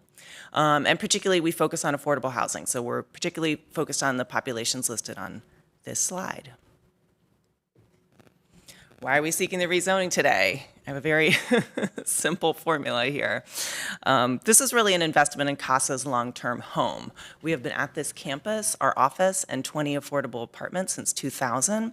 In 2020, CASA's board of directors implemented a strategic plan that included looking at all the properties we currently own for their redevelopment potential to really be investing in property that we already own and control. And this site is a great opportunity to increase density and allow us to fulfill our mission, that third bullet of creating more permanently affordable homes by increasing our flexibility on this site. And we're available for questions. Thank you. Are there any members of the public who are here to speak on this item? Thank you.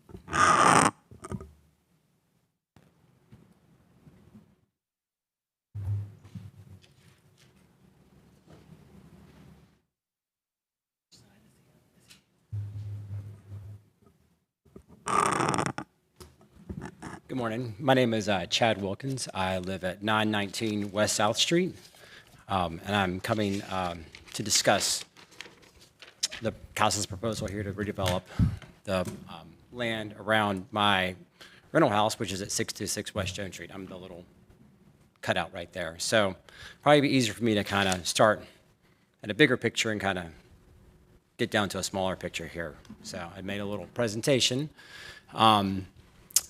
So here we have, of course, Glenwood South. Sometimes, I don't know if you guys travel around there very much. This is, of course, Google Earth, so it's a little bit older. You can see down at the bottom, you've still got Block 83 still under construction. So, it's trying to catch up with how much development we've actually had in Raleigh in the past couple of years.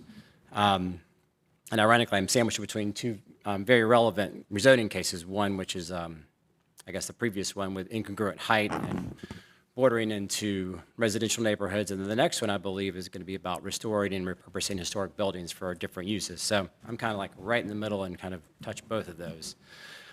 So you can see here we've got lots of green space in there. On the west side, you've got St. Mary's and Wiley Elementary, and of course, you've got Cameron Park. And you've got Glenwood, and Glenwood to me is kind of like the line of demarcation between downtown Raleigh and like a transition area all the way into the neighboring residential areas. So having it a 3-story makes a lot more sense instead of the 7, 20, 40 stories into this kind of section. So I'm kind of zooming in here. You can see down here on the left, I guess you got the Carriage House apartments, which are, I believe, I think they're 10 stories. And kind of zooming in again here, you've still got the Saint, which is still being developed there, which is 3 stories. And then you can kind of zoom into our area here, which you have the block, I guess, across the running horizontal, you've got Jones Street, and then running vertical, you've got Boylan. So just kind of oranging you guys where we're at. So I just wanted to kind of give you a little tour. I know that there were some pictures of the site, but so this is the house that's mine. It's a triplex. It's rented it's relatively a little bit under market. I wouldn't call it like true affordable housing, I guess, but in terms of current rates, definitely below market rate. Then you've got next door, this is Casa's house. It's on the corner. It's to the west of my property. And then to the east, you've got their brick building and then their other historic home on the right hand, I guess the east side of that. And then behind, so this is looking to behind the house. I guess this is along Boylan Avenue looking east. And you can see there's a little driveway there, which is actually an easement that goes behind 628 West Jones to the back of my property. And then to the north of that, you have another property of theirs, which is, I guess, the northern fringe of the development they want to do. And then I wanted to point out next to that, even further north, is 3 single-story multifamily homes that are all rentals. So then you've got across the street of Boylan, looking, I guess that's on the west side of Boylan. You've got lots of different residential units that are converted for commercial space. There's hairdressers, architects, there's real estate. So just kind of giving you a vibe for the neighborhood. This is across from the development. So if you're looking to the south from our properties, you've got an architectural firm, you've got another law office, I believe, and either further down there's another multifamily unit. So that kind of gives you just a general picture of what the historic neighborhood looks like. Ooh, I'm running out of time. So what I wanted to do, since neither one of us really have a lot of money to sit around and have attorneys do these great shadow studies, I figured out how to make it. So here we go. So what we have here is the blue units. So you can see across the bottom, you've got the Block 83, which are already built. And those, I believe, are, what did I say they were? Are they like 10, 11 stories right around there? And then a little bit north of that. So the blue ones are things that are a little bit lower. You've got the hotel, the AC Hotel, I think that's 7 stories. And then even further down, you've got 222 Glenwood. And those, to me, seems pretty appropriate for the neighborhood. They scale into the neighborhood so that you can go from like 7 or 10 or 12 stories, kind of getting down to the 3 stories, which is mostly relevant or mostly permeated through this neighborhood. So then you've got the red buildings here, which are things that have been recently approved by you guys and the city council. The one, on the, I guess that would be the west side. That's 20 stories. And then the other larger one that's on Glenwood is also 20 stories. And I did the shadow study. This is actually today's shadow. If all these buildings were built, this is what the shadow study would be like as of today. So just kind of moving forward here. I know this is kind of not really exactly relevant to the case, but I wanted to kind of bring up where Glenwood's moving so we can kind of look at this holistically. So this would be shadow, I guess you use winter solstice. So this would be winter solstice at like 3 in the afternoon. Unfortunately, 222 Glenwood gets completely shadowed out by that 20-story building. So, and then this is at 9 a.m. And so you have the retirement home, the carriage house apartments, they just get completely shadowed out by this 20-story building here. And they don't see the sun until, I think, noon or 1, which is unfortunate. But they don't have people here representing them. So I'm just trying to help them out a little bit here. So here we go. This is the meat of the bone here. So we've got 7 stories separating around my 2-story building. I didn't go all the way. I think I did it at 65 feet.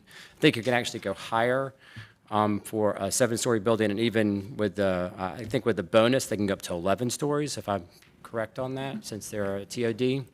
So I guess, I mean, I think a picture really says it all. Being surrounded by 7 stories isn't a great fit.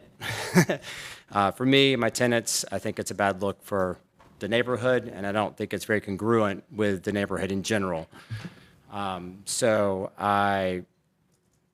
I just wanted to kind of put some, I showed somebody this recently, they're like, oh, wow, I never knew it could look something like that, because conceptually you're like, oh, 7 stories, it's this, but when you actually see it, you kind of step back and go, well, maybe that might not make sense. So I kind of took it upon myself, because we've been talking like what makes sense, because we don't know, what is the best fit for this space. And so I did a little rendering, because, that's what we do. And so I was like, well, what if it was a 3-story, which is already zoned for, and we built it out and then kept the 628 Jones Street and then mine 626 Jones Street. That would still give me access through behind the houses so that I could still access it. And it would just seem more compatible with the neighborhood overall. It just wouldn't be overarching. It would seem like it would be a better fit for an edge neighborhood. And I feel like it would also help retain the historic nature of the neighborhood, as well as, there's a possibility of restoring some of these houses and repurposing them like you're going to hear about later. I just think it's a great opportunity for Glenwood South to kind of maybe expand a little bit and start utilizing some of these historic homes in different ways, whether they continue to stay multifamily or if they change into something like a Second Empire or other places that might generate different types of traffic within that neighborhood. So I just wanted to kind of put that out there as some different options, but my preference would be to keep it at 3 stories and kind of go from there. So I'll reserve my time for any other questions. Thank you. Thank you very much. There's no other member of the public who wishes to speak on this item. I'm going to move on to questions and comments from commissioners. I'll start out with a question of staff. If you could walk me through the differences in transition requirements.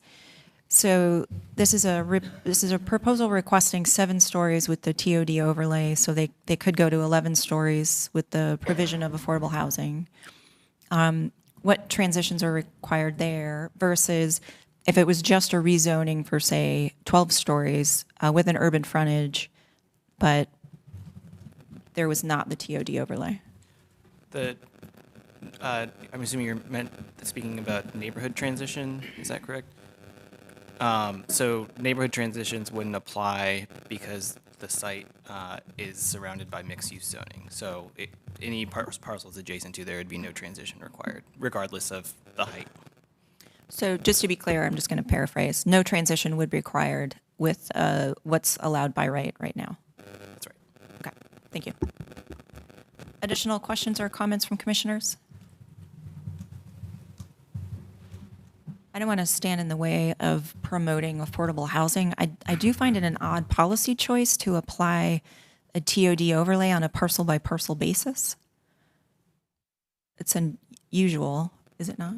I'm seeing a smile. So there, I would say generally we're working to apply the TOD on sort of a transit corridor basis. There have been instances, including catty corner to the site in Z1821, where TOD was applied on a specific parcel basis, and I believe maybe one more that I can think of off of New Bern Avenue.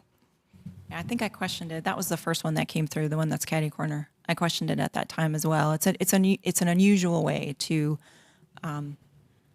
apply the overlay in a way to try and get outcomes that you can anticipate clearly. Any additional questions while we have staff available? I'm just online right now trying to find the North Boylan DCOD requirements and I guess restrictions. I'm having problems finding it. Can staff pull that up potentially so we can all look at? So the section in the UDO that Yeah, specifies yeah, specifically for the North Boylan NCOD.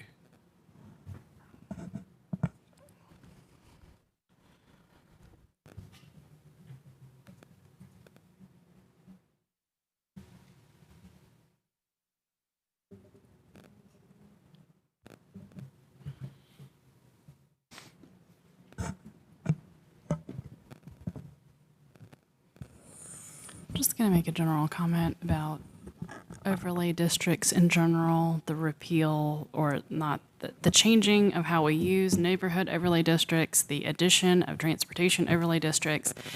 It seems like we're making rules with the admission that we may not follow up on them, or that when the climate changes, we change how we treat those parcels. And so just another vote on the record for something happening with neighborhood overlay districts and some guidance given to the Planning Commission on how we want to treat those across the city. So here are the North Boylan NCOD requirements. I also paraphrase them in the staff report, but generally, front yard setbacks must be within 10% of the average front yard setback established by buildings on the same side of the block face as the site. So basically, the front yard setback has to be similar to properties on the same block face and cannot be less than 5 feet or greater than 25 feet. Buildings and primary entrances must be oriented to the public street.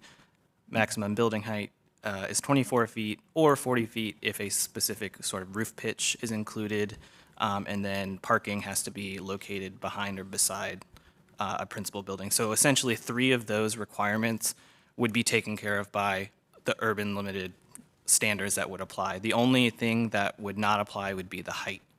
And so this would be an increase in height over what the NCOD would allow.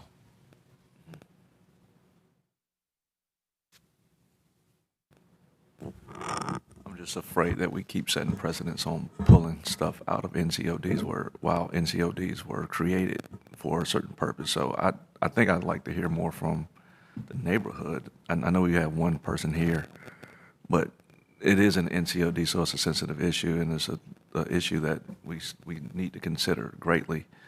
So I'm just wondering if we have more time to talk to other neighbors that have an issue or may not have an issue with what we're talking about as far as height and being an NCOD.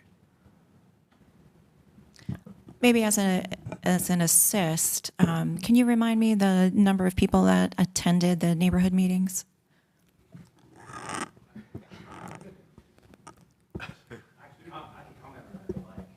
If either staff or the applicant wants to comment on that.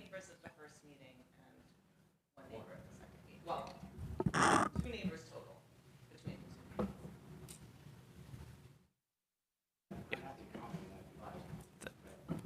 Yeah, I'll just note the record also indicates two attendees at the first meeting and 1 at the second.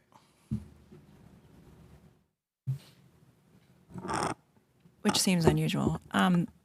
However, I'm gonna presume from what you're saying that you might recommend additional conversation with the neighborhood. I hear you. What did you say, CJ? I was saying if the neighbors aren't showing up, especially if it's in the neighborhood conservation overlay district, then for me, there's no point to keep discussing if they're not showing up to the. Well, I think in previous cases, we have asked the applicant to be a little bit more proactive about meeting with neighbors. I'm not necessarily suggesting, I'm really torn on this right now. I'm not necessarily suggesting that. I'm just saying, pointing out that previously we've asked applicants to be a little more proactive. So I hear what you're saying about not people showing up, but.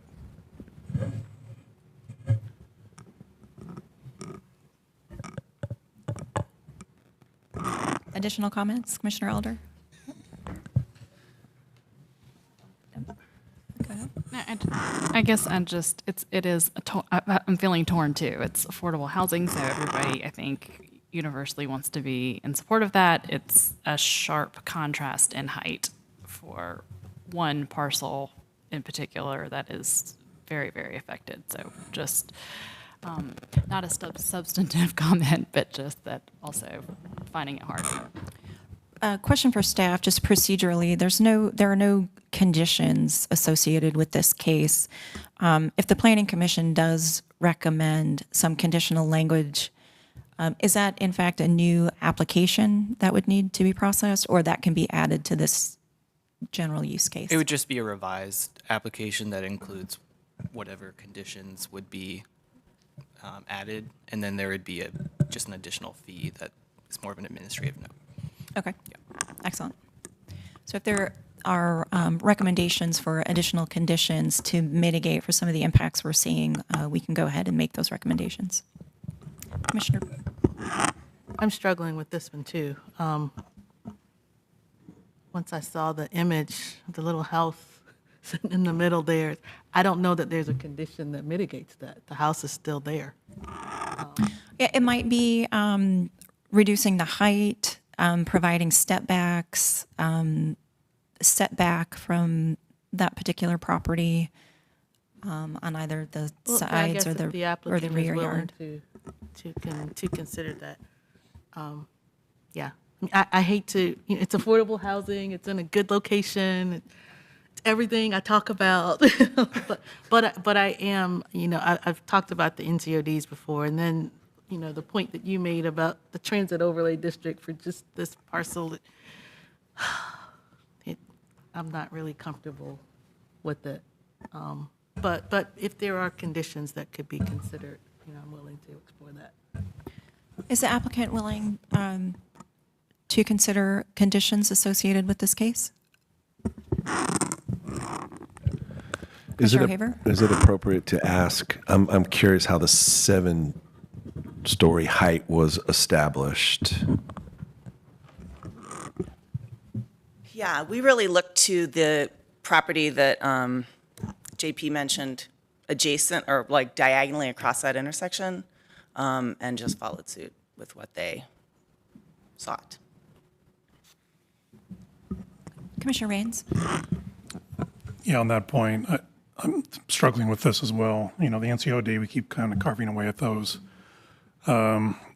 districts, and this is another case. However, looking at all the other cases we've been looking at recently around this site, we've looked at 7 stories and approved them. So there's a precedent for this area, and I also definitely want to support an affordable housing project. So, and generally, I don't really have any conditions that I can offer that would be added for this, and I generally approve of this case. I'd like to echo Commissioner Rain's comments. I think that 7 stories is a pretty gentle ask for this neighborhood. I really feel for you, Mr. Wilkins. It's not an enviable spot to be in that little corner, but the amount of good that I think this could do, I'm in favor of it, and I'm ready to chip away at the NCODs. So. One point to clarify, though, I think we might have to consider this as an affordable housing provider as the owner. that they would likely take advantage of providing affordable housing and getting the additional height. So we might want to just as a base, almost consider it as 11 stories. Good point. It would be helpful in light of what Commissioner Raines just said to see the other heights around there, because apparently the one diagonally across the street is zoned for 7 stories. It would be helpful if we could see on a map what the other heights are. I mean, it still doesn't help the house that's being surrounded there, but it would be helpful for context to see those other heights. So it does sound like we might be deferring to allow the applicant time to craft some language for conditions. Our next meeting is November 22nd, which I believe would require signed conditions by this Friday. Does that give an adequate amount of time, or should we defer this to a meeting after the 22nd? If I may, Chair Fox, I'd also like to point out that the applicant is representing themselves and does not Yes. have the capacity to do the kind of dance that might be required of other applicants. Yeah, that's why I asked the question quite delicately. If we have a sufficient amount of time, the deadline for action is December 24th. So, So my question is sort of, I'm hearing a couple different things. So what specifically, what kind of conditions should we be developing? Is it with regard to the NCOD, with regard to Chad's property specifically? what I heard were conditions related to height, step back, and setbacks.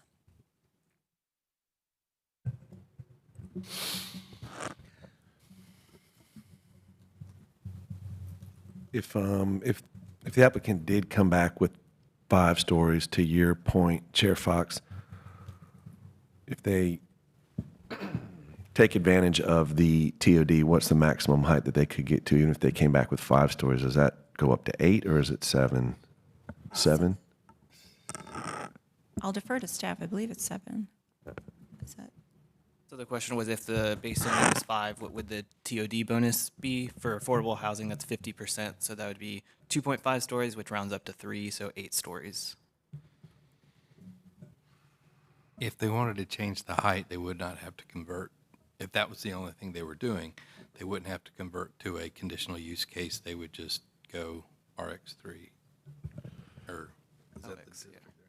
Right, if they stayed at 3 and took advantage of the bonus, then it's 5. It sounds like it. But they would still need to remove the NCOD and apply the TOD. Yeah. So I believe what we're saying is there are a number of different paths to get to the same conclusion. There's a significant amount of impact, I think, that we're acknowledging with the removal of the NCOD and the additional height bonus that's associated with the affordable housing provision. Does that summarize? Okay. I can say too, just to point out, I'm also in favor of chipping away at the NCODs. Without that, I would, again, point out that property owners have certain rights, et cetera, but I think with the NCOD and Mr. Wilkins' property and buying it at the time with the NCOD, I feel like changes my perspective on that a little bit. Thank you. So it sounds like we're going to defer this case to the November 22nd meeting. If the applicant is not able to meet that deadline, do we just push it to our first December meeting? Is that accurate? Yeah, we put it on consent next time. Okay. If it's not revised and they intend to revise. Okay, excellent. So without objection, I'll include that as a deferral to our November 22nd meeting, and we will stay tuned. All right, thank you.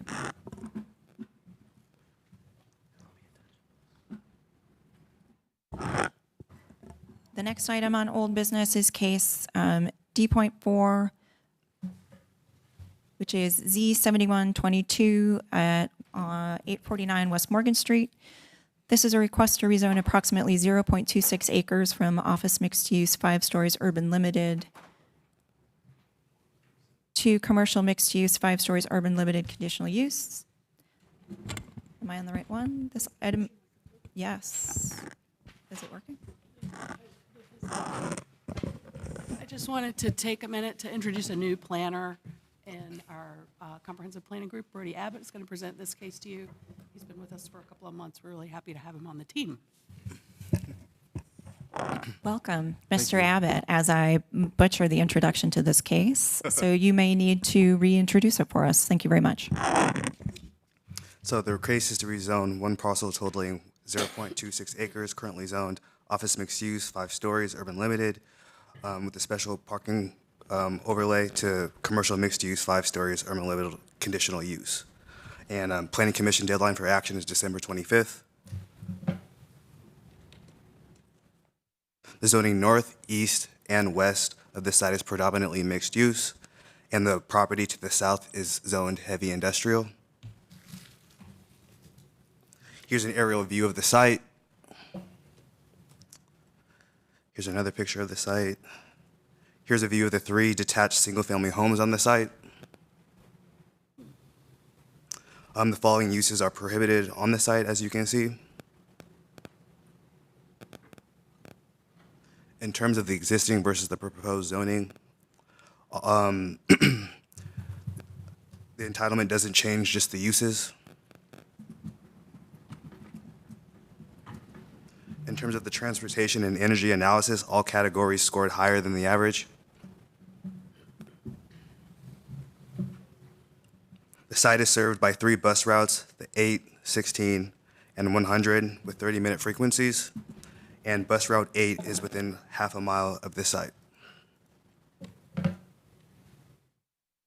As it pertains to the affordability analysis, the request would not change the housing supply.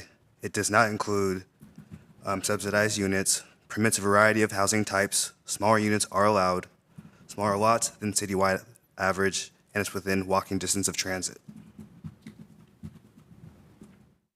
Some things to note from demographics and land use history.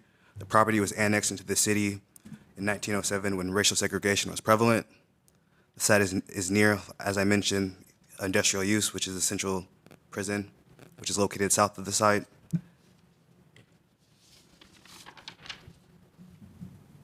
So the request, CX5, is inconsistent with the office and residential mixed use, which is currently designated. It is consistent with the urban limited frontage, including downtown, frequent, and transit area. And the following policies were found consistent within the application. And the one inconsistent policy was the future land use map, as this space was designated for office mixed use. And just to reiterate, inconsistent with the future land use map and consistent with the urban form map, downtown frequent transit area. I can offer any questions, answer any questions. Thank you, Mr. Abbott. Next, we will hear from the applicant. The applicant and those in support have a total of 10 minutes to speak.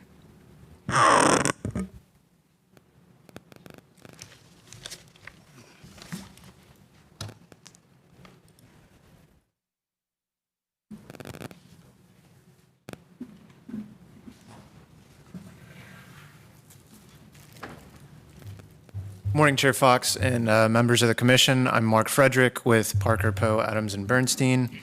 I'm here on behalf of the applicant, Carpenter Development. As you all know, Carpenter Development has several other projects near this site, Irregardless Cafe and Trophy Pizza.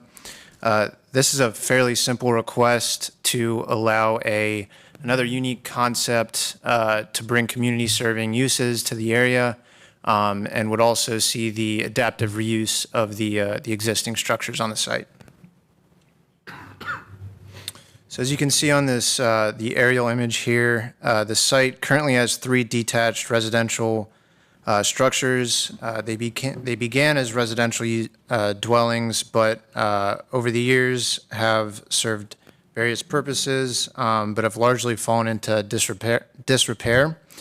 The surrounding area is largely mixed use. There is a significant amount of residential uses, including the redevelopment of the Goodnights property just to the west of the site, which will include up to 400 residential dwelling units. This is a street view of the site. And the concept for this project is to preserve and renovate the three structures for community serving uses such as a restaurant, a coffee shop, a neighborhood bar. And this would allow the preservation of the character of the site, but allow the site to be used to benefit the surrounding community in a walkable, pedestrian-friendly environment.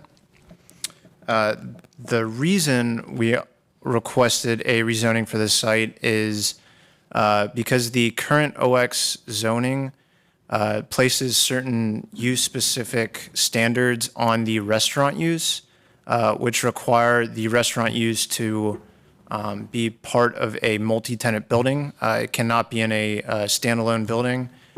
So really the main reason for this request is to change the base zoning district to the CX district, which would allow the adaptive reuse of the existing structures. So that is the only change. We are proposing one zoning condition that would prohibit certain uses that are permitted in the CX district, but not the OX district. The aim here was to make this request as consistent with the comprehensive plan as possible. The current zoning is consistent, so we're trying to remain as consistent with that current zoning, but allow the adaptive reuse of these structures. And I'd also like to point out the special residential parking overlay district. We are retaining that overlay. The staff presentation noted that it wasn't there, but we are planning on keeping that. It really shouldn't impact any redevelopment of the site or adaptive reuse of the site. So with that, this request is consistent with the comprehensive plan, the West Morgan area plan, and is compatible with the property. So we would respectfully request that you vote to recommend approval of this case. Thanks. Thank you. Are there members of the public here to speak on this item? No? Okay, just checking. Next, I'd like to move on to questions and comments from commissioners. Would anyone like to start off with any questions or comments? Did I just hear the applicant say they are maintaining the parking overlay district? It's not. Correct. Okay. Correct. Personally, I'm interested in supporting this adaptive reuse case, and so I have no questions and I'm ready to support it. Okay. I'd like to entertain a motion. Sure, I'll do it. I move to recommend adoption of the proposed consistency statements dated November 8th, 2022, contained in the agenda materials, and to recommend approval of the zoning amendment. This recommendation also includes an amendment to the future land use map to the extent described in the consistency statement. Am I on the right one? I don't think I'm on the right one. Oh, I think I skipped ahead. No, this is right. I'm sorry. Yeah, and the action taken is reasonable and in the public interest because the request allows for a variety of residential, retail services, and commercial uses not to exceed 5 stories. And I'll add that adaptive reuse is a really special value to me, so I'm really appreciate that too. Thank you. And do we have a second? I'll second. Commissioner Otwell has positioned a motion to recommend approval of Z7122. Commissioner Mann has offered a second. Is there any additional discussion or debate on the merits of the motion? No? I'll just follow up with others. You know, I'm encouraged that that they're intending to keep the buildings there and reuse it. So just wanted to make that comment. Excellent, thank you. By show of hands, those in support? And any opposed? That motion passes unanimously. I'm going to do a time check. I know we may be losing some commissioners in about 13 minutes. I believe we can get through the next case rather efficiently if we can buckle up. Okay. So moving on to new business. There's one item on the new business agenda today. This request has not appeared on previous Planning Commission agenda. This is case Z3722, Plainview Drive and Polly Street. This is a request to rezone approximately 0.9 acres from residential 10 conditional use to residential mixed use 3 stories conditional use. Proposed zoning conditions limit dwelling units to 20, prohibit 10 non-residential uses, and limit building materials. We'll start with a staff presentation from Ira Mabel. Your deadline is in January. So this is the currently zoned R10 CU, as stated, mostly in a sort of pocket of residential zoning, which effectively, if I can use the aerial, the residential zoning is like that. The rest is all, nearby is a mix of industrial to the south and to the east, and commercial to the west and to the north on New Bern Avenue. So here's a picture of the site in context of New Bern and 440, if that is helpful to people. So at the sort of back end, so to speak, of this neighborhood here off of Plainview Drive. Here's a photo of the site. So currently 2 residential multi-unit buildings on the site and a parking lot and a playground. So 3 conditions. One is just a unit cap. Second is prohibited uses. So RX already has some pretty minimal commercial uses. This would basically allow office. The site is technically at the corner of 2 public streets, so there could be a small 4,000 square foot office use there. And then some building material, a list of the materials that are permitted. So there is currently a condition limiting the units to 8, so that would go from 8 to 20. And like I said, a little bit of an office use could be there. Pretty high walk score. Some of this is sort of anticipating the New Bern BRT, which there will be a stop, not a full station, but a stop at least relatively close. I think on Trawick here will be a BRT stop. And there is already pretty high transit service on New Bern. So it does add housing and multifamily units. Not a lot of land use history discovered during research for this case. The crest is consistent with a low-scale residential, so 3 stories, unit cap, is all supported by the map. Technically not consistent with urban form, so frequent transit with just a frontage here, but in my opinion at least, it's pretty minimal impact given the state of where it's located, where you would be walking to create a walkable neighborhood. The realities of the site make it pretty weak or not super significant in terms of overall consistency analysis. So consistent with the plan overall and these policies about housing and infill. And again, your deadline is next year. Happy to answer any questions. Thank you, Mr. Mabel. Next, we'll hear from the applicant. The applicant and those in support have a total of 10 minutes to speak.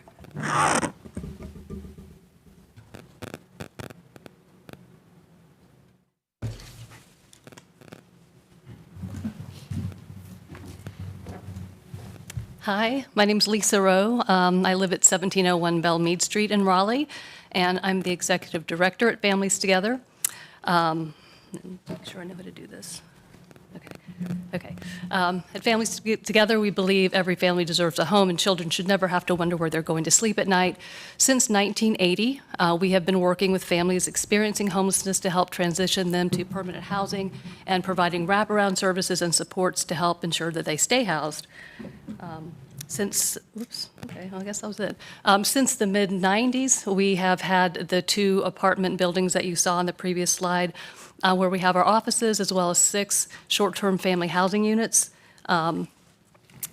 for families experiencing homelessness. And we've been, in addition to a robust rapid rehousing program where we work with families at shelters across Wake County, we now have 18 units that we have for both affordable rental as well as short-term housing. So one of the benefits of having a short-term family housing option is that, well, a couple of things. One is that with a limited affordable housing stock in this area, it takes time for families who've lost their housing to get rehoused. So this is an option for them. But in addition, some families are just not going to qualify for housing right away.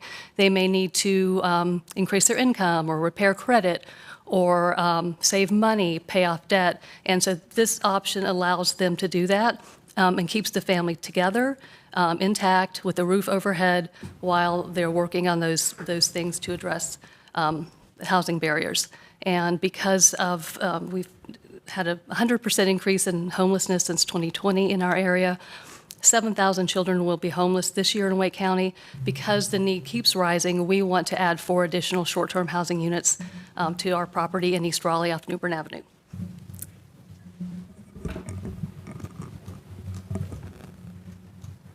Hey, good morning. Zach Shipman, 137 Middle Green Place, Holly Springs. I'm a civil engineer working with Families Together. Ultimately, the reason we're here is the zoning condition from the early 90s that capped this property at 8 units. And the desire ultimately is to expand the westernmost building that you saw in the previous slide to add those additional housing units to provide some housing for people transitioning out of homelessness. Appreciate your consideration this morning. If you have any technical questions, I'd be happy to answer those. Thanks. I'm going to ask, even though I probably know the answer, are there members of the public here to wish to speak on this item? Seeing none, I'll move on to questions and comments from commissioners. I do not have any questions, but Commissioner Bennett. I don't have any questions. I just, this one brings me a lot of joy. It's affordable housing. It's helping people transition out of homelessness. It doesn't make me uncomfortable. It has all the ingredients that just make my heart smile. So at the appropriate time, I would be happy to make a motion. I believe we're all ready to support you. Please do the honors. Right. I move to recommend adoption of the proposed consistency statement dated November 8th, 2022, contained in the agenda materials, and to recommend approval of the zoning amendment. The action taken is reasonable and in the public interest because the request would provide greater housing choice and by increasing supply, improve housing affordability. And we have a second from Commissioner Rains. So Commissioner Bennett has offered a motion to recommend approval of Z 3722. Commissioner Rains has offered a second. Is there any additional discussion or debate on the merits of the motion? Seeing none, by show of hands, those in favor? And any opposed? That motion passes unanimously. Thank you very much. Okay, so that concludes all of our discussion items today, and next is approval of the minutes. There are draft meeting minutes in the backup for the October 25th Planning Commission meeting and the October 27th Infrastructure and Mobility meeting. I have sent some recommendations for edits to the Infrastructure and Mobility minutes on page 2 specifically. Are there any other comments or edits to the minutes? Seeing none, I will make a motion to approve the 2 sets of minutes with the recommended edits. Do I have a second? A second. Any additional discussion on the minutes? Okay, by show of hands, those in favor? And any opposed? That motion passes unanimously.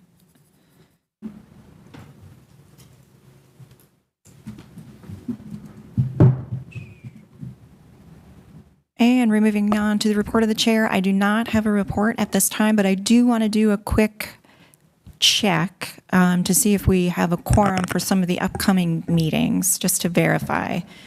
Strategic planning we have on November 10. It's been canceled? Okay. Okay, we need a new date for strategic planning. I'm going to assume you're going to email us regarding that. So there's been an email sent out, and the chairperson has identified the 29th of this month, which is the last Tuesday of the month, from 3 to 5. So if the committee members could email me back and let me know if that time and date works, I would appreciate it, and then we can set the meeting. All right, excellent. The next item I just wanted to check on quorum was text change committee meeting scheduled for November 16. We will have members there. Okay, I'm seeing enough nods. Excellent. Infrastructure and mobility, I believe the next scheduled meeting is November 17, but I did not see any items on the agenda. So I do not believe that we would be meeting. And then the committee of the whole would be scheduled also for November 17, and that would be at 4 p.m. Checking on a quorum for that one. That one I'm particularly concerned about. I will be there. 1, 2, 3, 4, 5. There we go. Good enough. Okay. Next, on to report of members. We can just go down the line if anyone has a report they'd like to share. Okay. Then, Mr. Crane, you're up. Sure, and I'll keep it short and sweet. So you've received the report in your backup. I would pay particular attention to the list of items that was delivered to the city council, acted upon by the city council, or scheduled for public hearing. So that represents a very large slice of your work. And I've included a note in the report that just acknowledges the amount of volume that you all have seen and the pace with which you have moved through your work. So, staff certainly appreciates that. And you've got a couple more meetings left in this year. Your agendas are not too terribly heavy, so let's look to finish the year strong. Well, but 22nd. We just got a little bit heavier for the 22nd, I'm hearing. So, yeah. And that's all I've got. Excellent. If there's nothing else for the good of the order, I'm going to call this end of this meeting. Thank you very much.